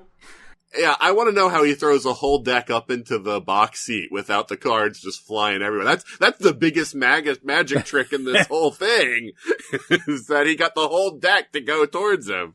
The other thing that confuses me, it doesn't confuse me, but there's an offline that when Chiang is berating Chang at one point, and he says, I have given you powers. You know, because of me, you have powers that raise you above more, like ordinary men. And everything that Chang does, at least from a magic perspective, is a cheap trick. Well, no, I think it's the mental power, because Chang mentions that he can read the minds of others except for the doctor. It is true. He does. Yeah, you're right. He does have that, like the cerebral powers and the power to hypnotize. But why doesn't he use it during his show? That's not fair. He's got standards. All right. He wants to get by on his own merits. Absolutely. Right. Well, that's the thing. I think he really does have some pride in what he does and that he's doing it legitimately, because when he's, later on in the story, when it's coming to the end of his story, he talks about how, wonderful it was that he, the son of a peasant, was going to perform before the queen and stuff like that. So I think that he at least has some pride in doing it the right way. And to be fair, this is a pretty neat trick that he does here, that he pulls off. He has a doctor choose a card, which I believe it was ace of clubs or spades. I don't remember. Oh, I thought it was diamonds. Maybe it was hearts. I was actually going to say hearts, so yes. So yeah. It's an ace of some sort. We can all agree on that. Chang pulls out the gun and is like, I'm going to shoot the card. And he's like, hold it up. And the doctor holds it closer to his face. Like, come on, do it. Which, honestly, if Chang had wanted to, he just could have just shot him right in the face right here. Then ran. I think it's because he still wants to, continue as being this magician performer. He can't murder somebody, in front of everyone. And when you're the doctor, you're like, come on, like, yeah, if you shoot me in the face, I'll just regenerate and I'll get you anyway. So like what big deal is it to me? I guess there's a hole in the card where you get shot, and then it's like, trick's done. And he's like, come down here and we'll do some more tricks. We'll turn some tricks. We've got the Cabinet of Death. Not to be confused with the Time Cabinet. The doctor gets into the cabinet and they spin it around, and the doctor just walks out of the back of it. He's like, I'm not doing this. And it's that thing where they, there's someone inside of it. Do they put someone inside of it? Yeah, Chang's assistant, Lee, goes in. Right. And then he, starts shoving swords through the box. Also, at this point, Casey has been chasing, he saw Weng-Chiang, and he's sort of been following him, trying to figure out who Weng-Chiang is. And the assistant that got into the box climbs down out of the bottom, obviously, and bumps into Weng-Chiang, who I guess is taking Casey to put inside the box. Right, and Lee shows up later with Weng-Chiang, so yeah, he just took him with him and put Casey up in the box. Yeah, and also the doctor is helping Chang at this point do the magic trick. He came back. Yeah, he's handing him swords. Doctor's such a ham. But he pulls the swords out, the door's open, and Casey falls over dead out of the box. And everyone's like, uh-oh, shut curtains, close curtains. They say he didn't die from the swords, he died of fright. Happens more often than you'd think. Sometimes things frighten you so much you go back in time mentally. While they're studying this body, Chang escapes through the box, I believe, gets out of there. And the doctor rushes and they climb into the box too. They find him and they stop him from killing himself, right? Yeah, because he was going to take one of his own scorpion venom pills and the doctor kicks it out of his hand. And then he sort of tells how he met Weng-Chiang and how he helped him because he was not doing very well. Soldiers took his time cabinet. He just gives the whole sort of backstory here. Jago shows up. Oh, what's this neat little hole in the bottom of the box? And that's enough to distract the doctor, and Chang escapes into the sewers and is eaten by a giant rat. This is the one time I thought the rat was effective. Because, I don't know, you just see his body underneath the rat in the water, and I'm it holds on it for way too long. And I'm this is making me feel uncomfortable. But they find the missing girl's clothes, and they're oh, I guess Weng-Chiang was behind all these missing girls, and but the machine is gone, the distillation machine. Jago is like, well, this is all some neat stuff. How can I make money off of this? Tours of the Lair of the Phantom. And then we see that Weng-Chiang and Mr. Sin have gotten the cabinet from Litefoot's mansion. There's a scene where the doll comes out of the laundry box at some point in the middle of all that magic trick shenanigans. So they have the cabinet and they're driving off, and I'm pretty sure Weng-Chiang is just laughing maniacally. That is the end of episode 4. Yeah, that actually does feel like the end of a serial, except for the fact that the bad guy gets away. Well, and the action switches, a lot of the location switches to a different place, and you get Jago and Litefoot now, team up. It just feels like the other 2 parts are kind of like their own thing, and then the first 4 parts were their own thing. But we are now into episode 5, which I have called The Peking Homunculus. I called it Laundry Bet 2, The Revenge. Because, see, this is what happens if you let the laundry build up for too long. A Peking homunculus could be hiding in it. I called it Steven, but with a PH before it was with a V. Guys, the episode has to be titled The Meeting of Jago and Litefoot. It's Jago and Litefoot Begins. There you go. Can I say I'm just very happy that your title is a reference to one of our previous titles? That's amazing. I thought you'd appreciate that. That's why I did it. Because that's about where I am. I just listened to the Laundry Bet one, 2 weeks ago. Joe just puts the laundry away now. I do. Laundry update. So, this episode, the Doctor and Leela show up at Litefoot's mansion. There's a dead policeman, which I think he died in the last episode, and we just forgot to say. But Litefoot's okay. I mean, he's, hurt, but he's not dead. And then we get something that Toni thinks is stupid, and I think is stupid, but I think it's amazingly stupid. I enjoy it for its pure weirdness. No, it's dumb. We get the explanation for what Mr. Sin is. He's a pig robot that almost started World War VI but was brought back in time. That's the Reader's Digest version of that. He's a robot with a pig brain that went crazy. That has a lust for murder. And it was meant to be a toy. The Doctor said it was like a gift for someone's children. Yeah, to me, it dials up the creep factor on him. Although, it's interesting to me that, once we get this explanation, now every time we see Mr. Sin, he starts oinking. I was like, he wasn't oinking for 4 episodes. He's also now chomping at the bit to kill everyone in sight, whereas before it was just very precise precision targeting, and now it's kind of like everyone has to restrain him from just killing everyone in sight. And it's so interesting because now he almost it seems like he's the main bad guy, because he's sitting on the throne going, hey, I'm in charge, in this sort of silent, overbearing way, but yeah, it's very strange. It's a very strange twist with him, but hey, it is what it is. Basically out of nowhere, too. It's just a thing that the Doctor says. He just says, yeah, that's just a murderous pig robot. That's a thing I know about history. And I fucking hate it. Especially, as afraid of this thing as I was, where I was like, oh man, it's a dummy and it's creepy and I don't like it. And then as soon as it's a pig robot from the future, I'm like, okay, well, now it's just dumb. Just think about it. Every time you eat ham or bacon or pork, this is their revenge. Right here. Mr. Sin. I think it's absolutely bonkers stupid, but I love every second of it.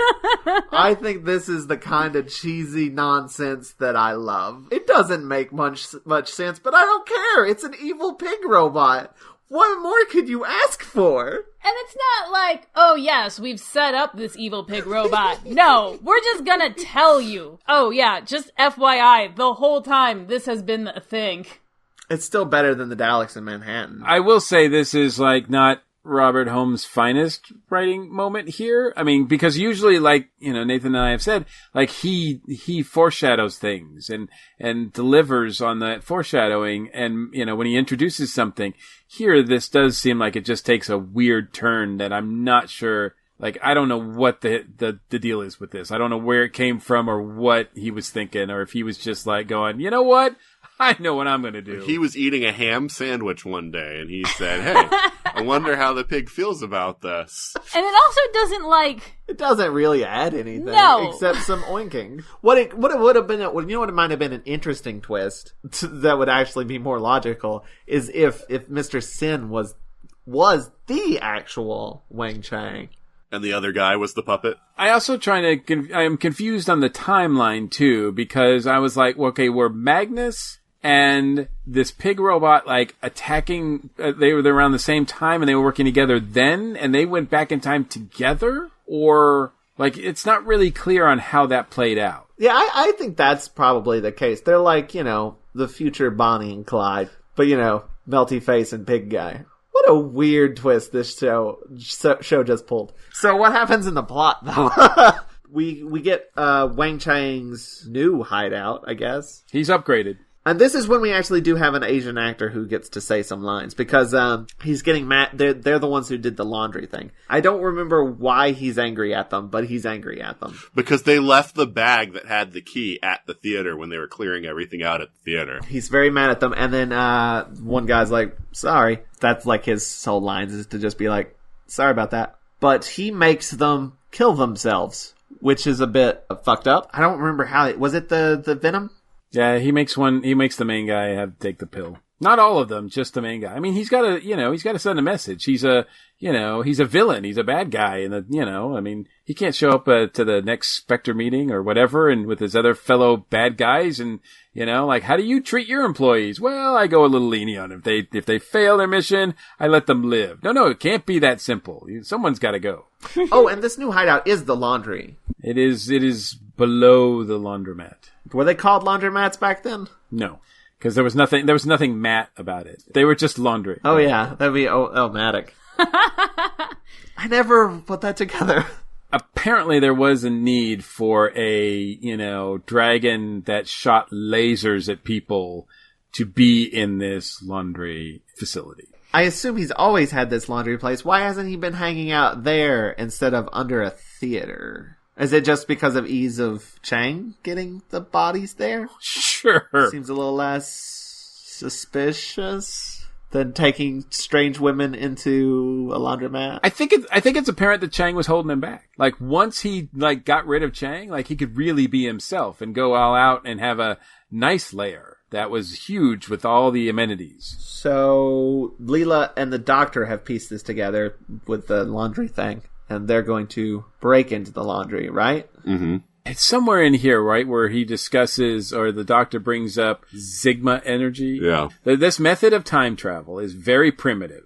Even though it's from the 51st century, it's very primitive, and it uses something that I don't know if it's ever referenced again, but it's Sigma energy, in which case, yeah, it does work. It will get you to where you want to go back in time, but it'll change your DNA and the DNA around, it'll affect DNA, for creatures all around this thing. That's kind of interesting, although it seemed the DNA issues seem to be following Magnus rather than the cabinet. Because otherwise Litefoot's place would be all screwed up. But, well, what I got from it is that it affected him, Magnus, but then it was his experiments in trying to fix himself that created the rats and the spider and all that. That's kind of my assumption. Well, in that machine that he was using in order to re-energize, that was affecting all of that. Yeah. I like the idea. I like the also idea that, he mentions it a couple times where this energy loop from one time period to another still is there, and it's going to snap back like a rubber band, and when it does, it's going to destroy both sides, which adds a more of a, I don't want to say global, but a more of a larger element to this problem than just a dude that has disfigured, right? That has to be stopped. Right, because he says it'll take out half of London. I like stories with Doctor Who that have to do with time travel, and when there are different takes on time travel, and it's not just we're in a box and we're just going places and there's no repercussions on anything. Here's something that, yeah, you can go back in time, but it's going to mess up everything. Your genetics, it's going to DNA, it's going to mess up, it has the potential to wipe out a city, there's a lot of energy there, and I kind of love that idea about this. But yeah, the Doctor and Leela break into the laundry place, and I believe there's another one of those great instances of the Doctor shh, be quiet, and then causing a loud ruckus himself. That's one of my favorite gags. So while Jago was like going around in the basement and like, over here I'll put the whatever thing for the tourists, trying to figure out how to sell this idea, he finds a bag of stuff, which includes that key, and takes it and goes to take it to the doctor. Of course, the doctor, he thinks it's at Litefoot's mansion, but of course the doctor's not there. But he does bump into Litefoot, and then proceeds to make even more Sherlock Holmes references. And they look through the bag, and there's some weird stuff in it, including, I believe, the cinnamon roll key. Or lollipop. Whatever sweet treat you prefer. And then they're like, basically, we're going to go into business together, doing some crime fighting. And they're going to go help the doctor. So they've teamed up. And I'm very happy. So the doctor does... they're sneaking around, and they do that paper key trick thing where you slide a piece of paper under the door and then push through and the key falls out. How often did we just leave keys in locks before that stopped being a thing? That seems like an inefficient way to lock a door. I'm assuming that's just an old-timey way of locking a door and not... Someone was like, what if we took the key out? Look, I don't know about you, but there's a history in my family, particularly among the men, where we lose our keys all the time. So if you can just keep a key in a lock, why wouldn't you? I have once, we've come home and then like we've spent the day doing whatever in the house, and then we go to leave and we're like, where are the keys? And I open the door and the keys are just still in the doorknob. That's me. I've done that multiple times, actually. But the doctor finds opium.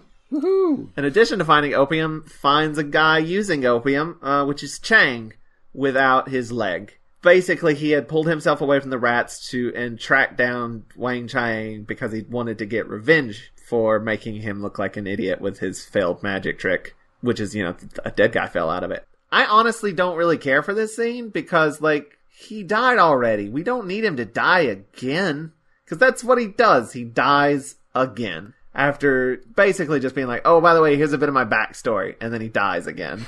Just kill him once. That's fine. I dig it. I like the shot that we get, that foreshadows this, where his arm comes out from the sewer. So he's still around. He's going to be a factor.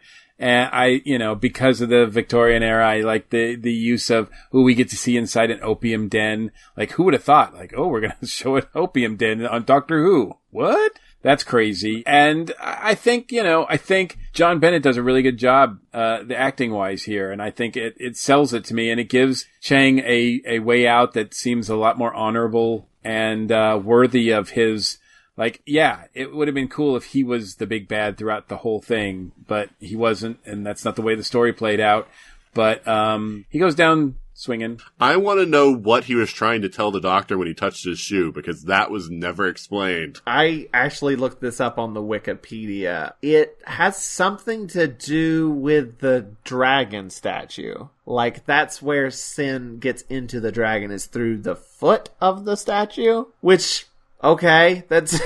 Like, that's my problem with this scene, is it, like, I guess that's the one piece of information that's dropped, but it's not really important. Not enough to unkill a character. Yeah. Something that I read said, they were pointing out some of the plot holes in the story, and they said, what does that mean? Was he just trying to tell the doctor to shoo?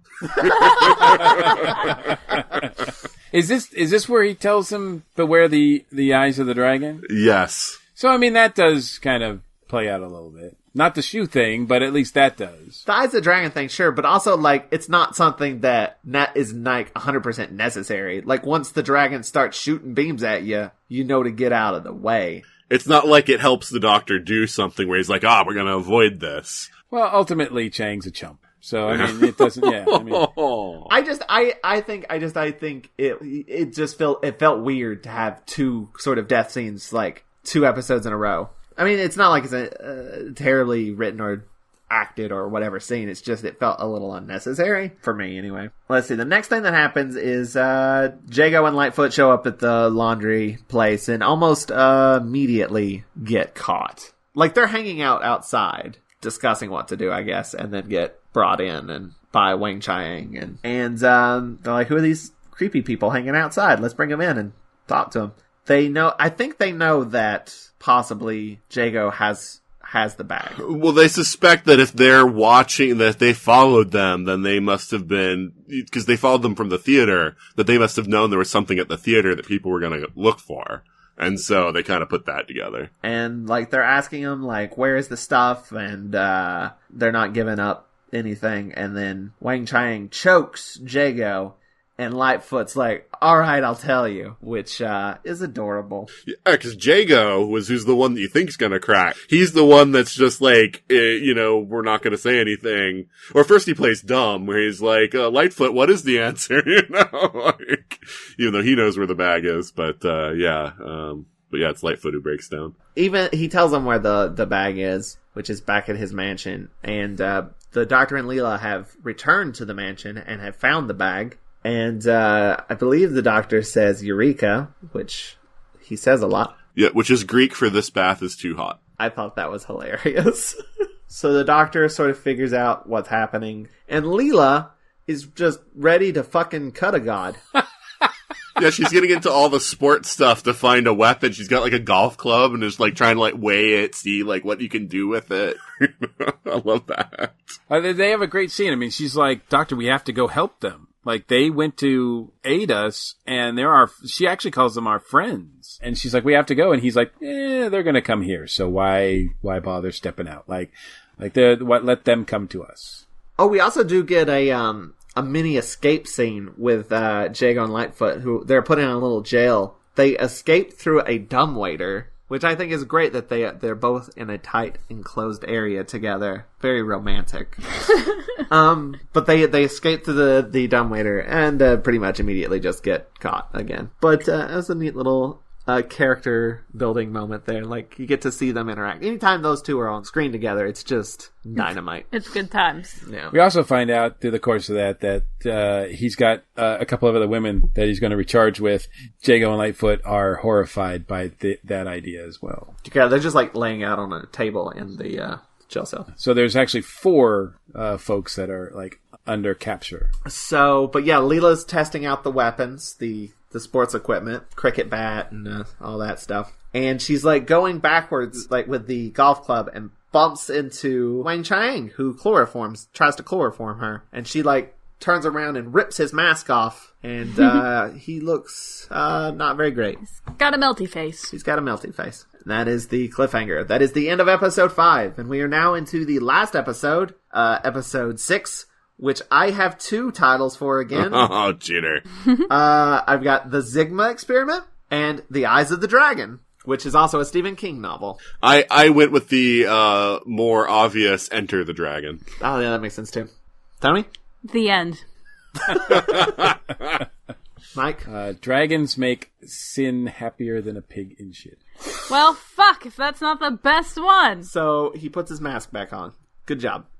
We didn't want to look at that. Great, that was gross. So the doctor just like casually walks back in and is like talking and stuff, not even paying attention. And he sits down and he's like surrounded by him and he's like, oh, good, you're here. But Weng-Chiang wants his key. He's like, give it to me. So the doctor does that thing he always does, which is empty 9 billion random things from his pockets.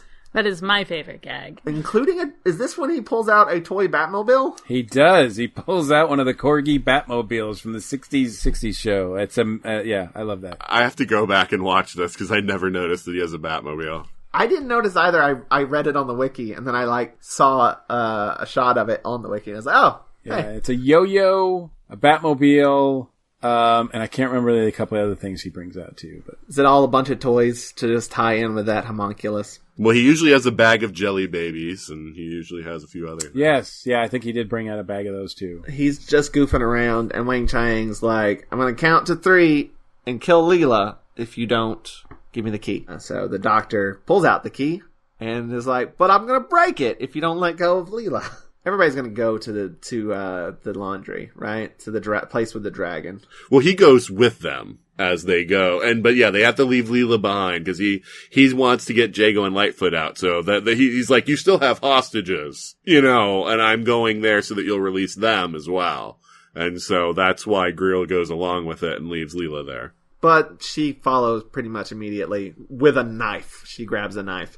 Yeah, I'm not sure how she knows where to go. I guess she's just following them because she seems like she's kind of out of it when they leave. And so looks like there's a few minutes that pass, so she can't immediately follow them. And yet she knows how to get there, which is... Well, she's been there once already before, right? Or was the place where Chang was different than the place? Yeah, because that was the actual laundry place, was the place where Chang was. This is the House of the Dragon, which is like the headquarters of the Tong of the Black Scorpion. I thought those were the same place for some reason. But yeah, she followed... I think she's just tracking them. That's my theory.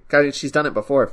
Oh yeah, she's a good tracker, so we'll give her that. She deserves it. She's a Hufflepuff. She's a very good finder. She's a good finder. And then Jago and Litefoot have an adorable scene together where they're just talking about being scared. This is where Jago kind of has his little moment of vulnerability. Yeah, that's exactly the word of where he's like, I'm not brave like you are. I try to be brave, but I'm not any good at it. And it's a sweet moment because Litefoot's kind of like, nah, you can be scared and still be brave. For example, I'm real scared right now. They're real cute. The doctor gets brought into the room of the dragon, which this is the point where Sin just climbs into the dragon. He enters the dragon. He does. He's in like Sin. And the doctor and Weng-Chiang start playing chess as they do some exposition. This is where we find out the whole thing about the time travel messed up his face. Stuff we've already talked about, sort of. This is the scene where all that gets explained. Well, and this is also where he says that, well, if you're here, then that means that my experiments worked, and you know, that means others followed me through time, et cetera, et cetera. And that's why I think that's where I get my idea about time agents, is this is just something he's imagined, that he's been this great world-transforming person, and the doctor's basically like, no, you cray-cray, and your experiment's gonna get you killed. But Weng-Chiang does let Jago and Litefoot, he lets them go, but then the doctor gets shot at with the dragon eye beam thing. These technical terms I'm pulling out here. Laser eyes. Later. Then Weng-Chiang gets the key. Leela shows up, murders a dude. Mm-hmm. Like, a lot of stuff just starts happening all at once at this point. We're like, it's the last episode, let's go! My notes are so scattered at this point because I was just trying to watch the show and take notes at the same time, and that is hard. Everybody's locked up except for Leela, and the doctor's working on a way to get him out. He's gonna MacGyver an explosion or something. A device, right? Yeah, he gets the gas main into like the linens. So it's got a big bag of gas, you know, in there, and then he just lights a match and lets it explode. I love the fact that, you know, Jago and Litefoot were in that room for like hours, and they couldn't figure out, I mean, they figured out one way to get out, but then they were stuck. They couldn't figure out anything else on how to get out. The doctor's in there for like 2 minutes, and he's like, already like, I know how to get out of here. Get me some water. Get me this. Get me that. It's just a great doctor moment there. And then meanwhile, in one of my favorite moments of this whole story, Leela confronts Greel and once again, almost takes him out. Like, just comes a hair's breadth with like killing him. Like, and ending this. She calls him Bent Face. And then, but it doesn't go her way. He almost murders her, but then is like, no, wait, I want to distill you. Yeah, exactly. He's about to kill her, and he's like, no, wait, even though you're kind of muscly, I think I can get some energy from you. And this sequence where he puts her in the extraction machine and everything, even watching it just this past time, I mean, I know she gets out and everything, but it terrifies me. I mean, I feel like it's just hard to watch. What I love about it, though, is like Leela's attitude about the whole thing. Oh yeah, she's dying a warrior. Right. She's like, if you kill me, then I'll just track you down in the afterlife and I'll put you through my agony 1,000 times. He's like, you're afraid, right? And she's like, I don't give no fucks. You're nothing. But I am genuinely afraid for her during this scene. It's well directed, well written, and it's like I'm more afraid of her, for her than I am like almost anybody else in this entire story. Well, it's interesting because although I've never read anything to this effect, I do know that she only had a contract originally for 3 serials. So you could see how this one could have been written for her to be killed off right here if they hadn't renewed her contract for the next season. That would have totally twisted this story if this had been her last one, if she'd just been murdered. Oh, I just want to say one thing. He's talking about like Weng-Chiang is using this thing to basically stop him from dying. He's prolonging the inevitable, he says. Like the doctor doesn't do the same damn thing with regeneration. The way that they explain it, though, is that every time he absorbs somebody's life force, it helps him temporarily, but it makes the DNA problem worse, so it shortens the time before he needs another one, which is why he needs 2 now to get the same, effect that he used to get out of 1. And so it's like he's making it worse every time he distills another person. But they do escape. It's also at this point that the Talons of Weng-Chiang are finally mentioned. It gets mentioned, name dropped in episode 6. Yeah, have you seen his nails? Yeah, they're dirty as hell. Those are the Talons. But they get there as Leela is almost she's in the machine, and the doctor axes it. He got an axe from somewhere.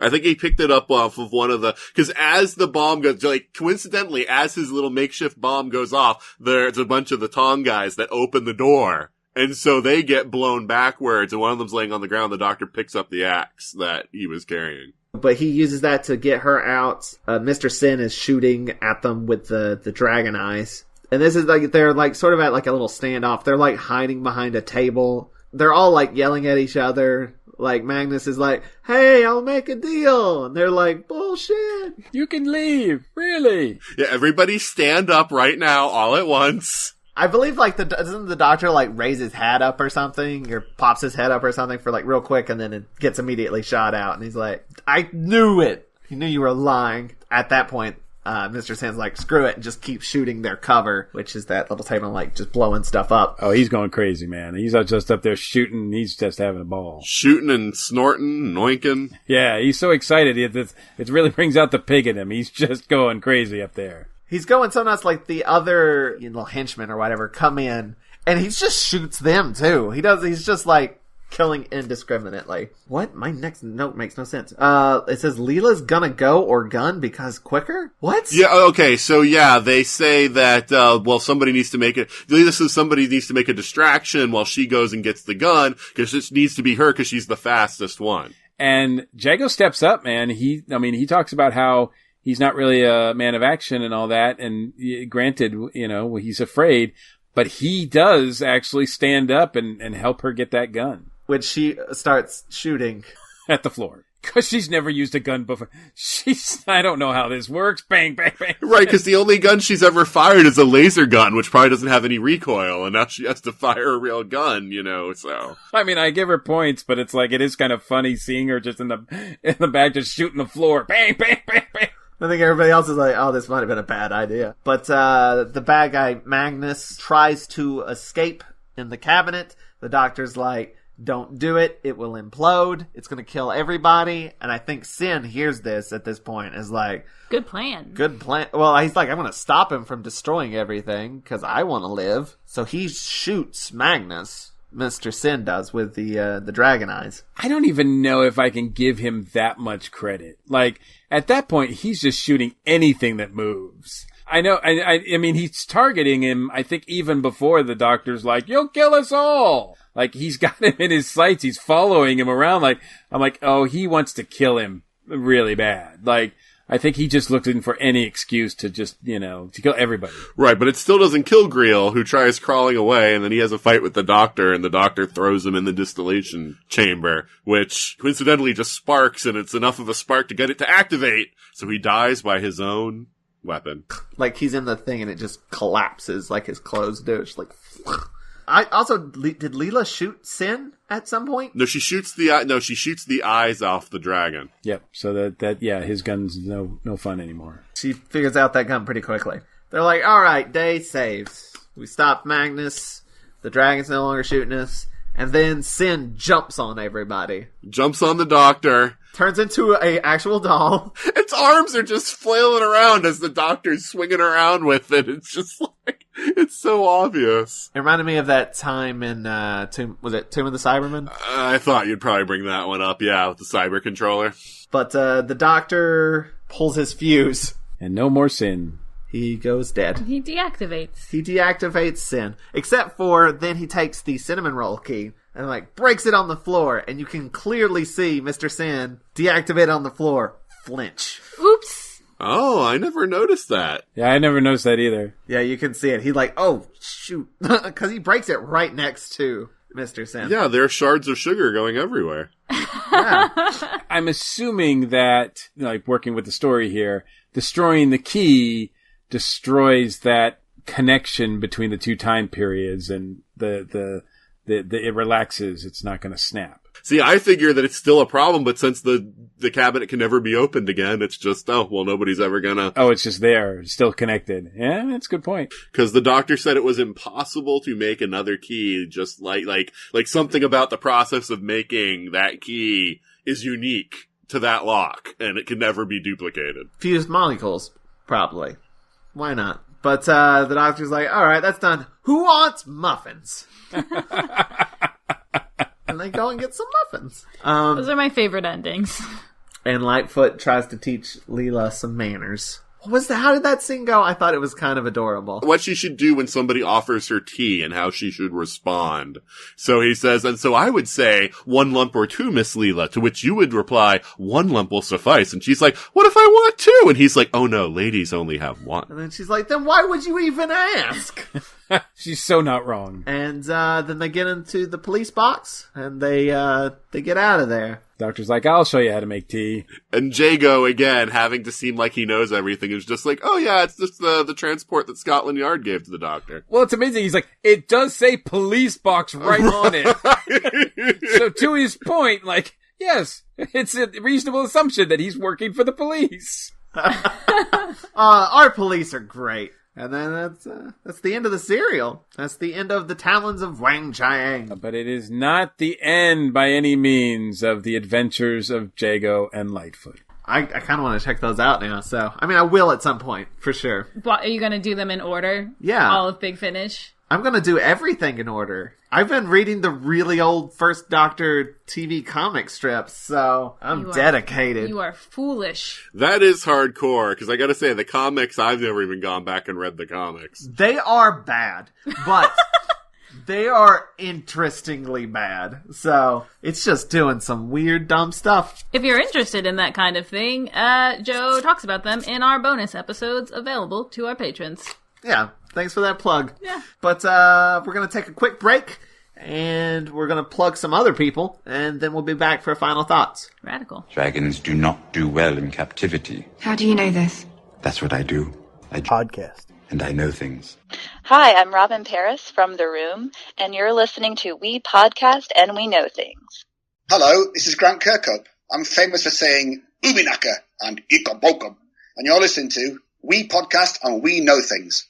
It's more than Nick. Okay, man, you're listening to Greg and Sam on the We Podcast and We Know Things, y'all. And we're back. Tony, do you know what time it is? Yeah, it is 7:56. I know, but do you know what time it is in the podcast? Do we have to do this every episode?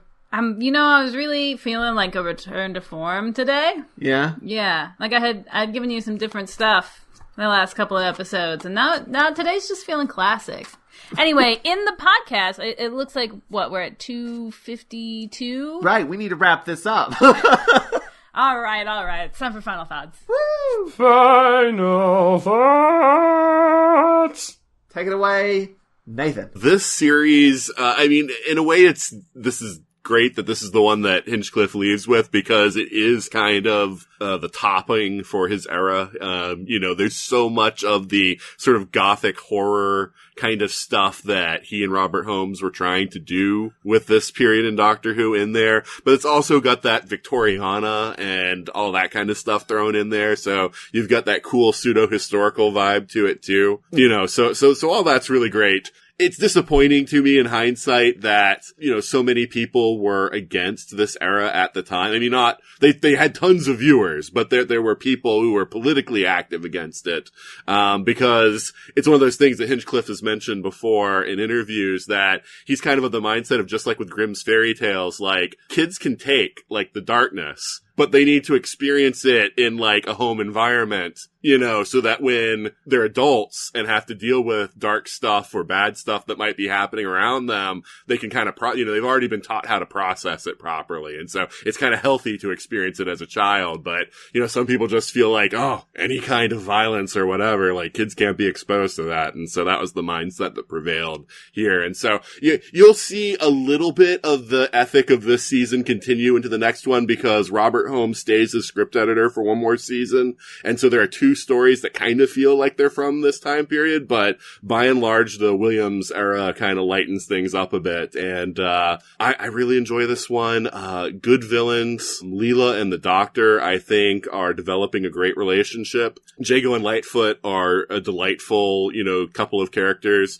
Even the BBC thought of creating a spin-off series with them at the time and, you know, did a little bit of investigation into it, and they decided ultimately not to go with it. But that's where Big Finish got the idea, is that it had already been thought of by the BBC.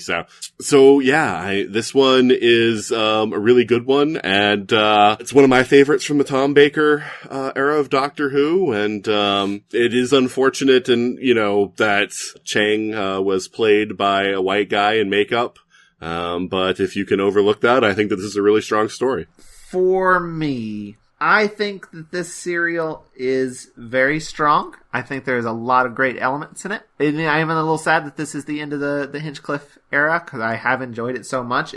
Like this entire season has been hit after hit after hit after hit after hit. I will say that it was harder for me to enjoy this because of the racism. So it's definitely not my favorite serial of the season. But, this season has had so many classic serials. Saying that this one isn't the best of the season, it's still, like, amazing. You're not putting it that far right. down. Like, I think everything about this serial, other than the unfortunate stuff, is pretty great. I think all the, most of the other serials this season have been pretty great, but with no real big negative things. So right. This having at least some negative aspects, which is just the unfortunate racism here and there, that knocks it down a little bit for me just because of that. Because of all the other serials didn't have anything really negative about them, if that makes sense. Is that... It's the quality of the season has been so high. Yeah. You know, like that almost like knocks it down to the bottom of the season.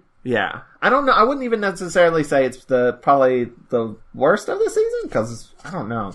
It's still this season is so good. I'm looking at the episodes. They're all great. So maybe it is, but and that's solely just because of this one negative aspect. But this season has been great. So saying it's the worst of the season is not a bad thing. I love Jago and Litefoot. The dialogue is so, especially for Jago, is so fun to listen to. Leela is amazing. She's so good. And all the Sherlock Holmes stuff is great. The production is amazing this episode. It's just, it's really, really good. That's what I'm going to say. So that's my final thoughts. Mike? This is one of my favorite stories. I can watch it over and over again. And yes, the racism, we'll say it, is problematic. I don't let it bother me as much as I guess maybe I should. I can overlook it. And mainly also because I think the performance by John Bennett is really good. You're right. He doesn't need the makeup to be this villain. It doesn't need to be that way. And if it was played by an Asian, it probably would have been just as successful as well. The character's interesting. I think out of the three bad guys, Chang is the most interesting, although the other two are pretty imposing in and of themselves, and I think very interesting in and of themselves. The script by Robert Holmes is one of his best. It's a love for 19th century London genre type stories. There's a lot of Easter eggs in here, which I love. The performances are great. The characters, besides the villains, of course, we've already mentioned Litefoot and Jago. What can we say about them that hasn't already been said? They're just amazing. You know, the only thing that I would think that I could take away from them, and that is they're not Agents of Webb. Sorry, I had to get an Agents of Webb reference in there because that was too awesome. At some point, I think they're web material though, so they could be at some point. And Leela, this is a great Leela story. I mean, she goes from being a My Fair Lady sort of character to being this warrior that can take care of herself. There's a couple of instances where she can't, but I don't think it diminishes her at all. She saves the doctor a couple times as well. So, I mean, it's a little bit of balance there. Louise Jameson is one of her great performances, I think. The times where she has to look excited about what the doctor's doing, she does. The times where she has to be a warrior, you totally buy it. The direction by David Maloney is good. And last but certainly not least, I do have to point out, we haven't talked about it a lot, but Tom is amazing in this. I mean, he doesn't need the scarf to be Doctor Who, right? He just is. Every line out of his mouth sounds like something that just comes naturally out of his mouth. It doesn't feel like he's reading lines. He's just a great presence throughout the whole thing. There's some great Doctor moments in there. And, it's one that, albeit it's problematic to introduce to new people. If they've never seen Doctor Who before, I'd like to think that you could just show them this. Obviously, there's the problematic nature of the racism with the main bad guy, with Chang. But apart from that, it really does stand on its own. I mean, if they ever showed this in the theater, I would be happy to go see it that way. I mean, I think that was the true strength of the Philip Hinchcliffe era, because he was making like little movies, and a lot of them were very much like, I used to call them like Hammer Junior, right? They were Hammer quality because they were horror stories for kids, and I thought they're full of adventure. And I just love it. It's everything I love about Doctor Who right here. Tony? I don't want to upset anybody. This wasn't my favorite episode. Very similar to what Joe said. Not because I thought it was bad, but because there were so many other ones that were so good. And in addition to everything that's already been said, I'm not like a huge fan of the rat.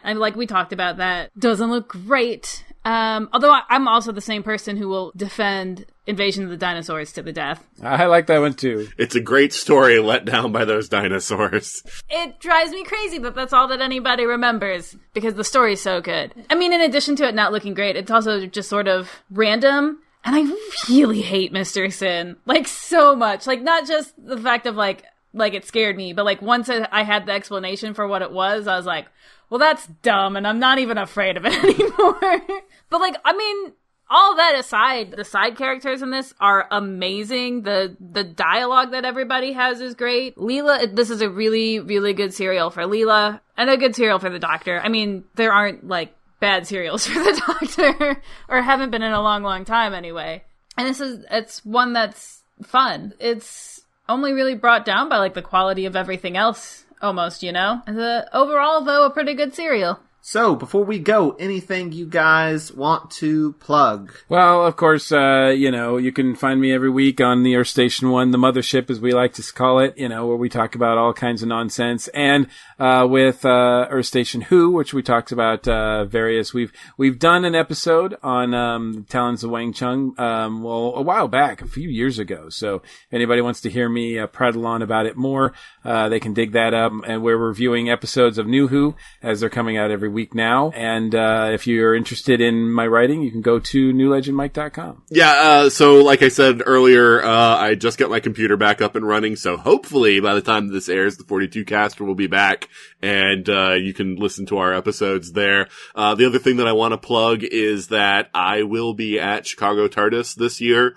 I don't have my panel schedule yet, but I applied to several, so hopefully I should at least be on a few panels. So if you recognize me from the Watch-A-Thon or the 42 cast, then please come up and let me know, because I'd love to meet some listeners. When is that? That is Thanksgiving weekend. Man, they have an amazing guest list this year. They went all out. Oof. Yeah, they got Nathan Laws. Right.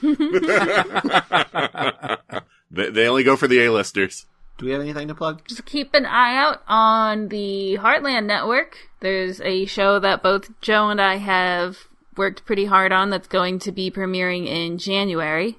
So if you want to look up The Unseen World, we're on The Unseen World on Facebook, Twitter, and Instagram. I've edited some of those and stuff. It's really cool. They're going around to different places in America, sort of. Roadside attractions and telling the story of them. The first episode is Howard Finster's Paradise Garden and the Gravity Research Monument. I saw a rough cut of the first episode, and it's really good, you guys. So yeah, check that out on the Heartland Network in January. And if you liked this episode of the Watch-A-Thon of Rassilon, you can check out more on watchyourrassilon.com. And be sure to rate and comment on our iTunes. It helps more people see us. The more reviews you have, the higher iTunes puts you in search results. And it helps other people find the show. And if you'd like to help us out even more, you can go to watchyourrassilon.com/support. And there you'll find a link to our Patreon page, which you can go to just by going to patreon.com/watchathon. There you can donate a monthly amount to get all kinds of rewards like day early episodes, uncut video of the podcast records, bonus episodes like we mentioned earlier, and live streams where we watch the episodes with you guys. And sometimes the guests watch with us too. Also on our support page is a link to our Amazon wishlist where you can sponsor an episode of the podcast by purchasing the corresponding serial on DVD for us. We'll mention you in the podcast and put your name on our Friends of Rassilon page. Speaking of, special thanks again to Matt Golden for sponsoring this episode. Hey, thanks, Matt. You can follow him on Tumblr at mgoldentumbles.tumblr.com. And we also want to give a special shout out to Vincent E.L. for making our theme song. Thank you, Vincent. It's very good. And tune in next time when we talk about Horror of Fang Rock. Ooh, that sounds fun. I am assuming it's about rock and roll. I assume goth rock. That it's about, a rock that is a vampire. We'll find out. We'll have special guest Brian Snape will be returning for this episode. So, thanks for listening. Keep calm and Rassilon. Goodbye and I love you. Bye. Bye. We did it. We did another one. Yay. That was awesome. I'm Litefoot. Why, dash me optics. This has been a broadcast of the ESO Network. Be part of the crew and help support our shows by donating to our ESO Patreon or by shopping through Amazon.com or the TeePublic store, which can all be found at www.esonetwork.com. The ESO Network, your station for all things geek.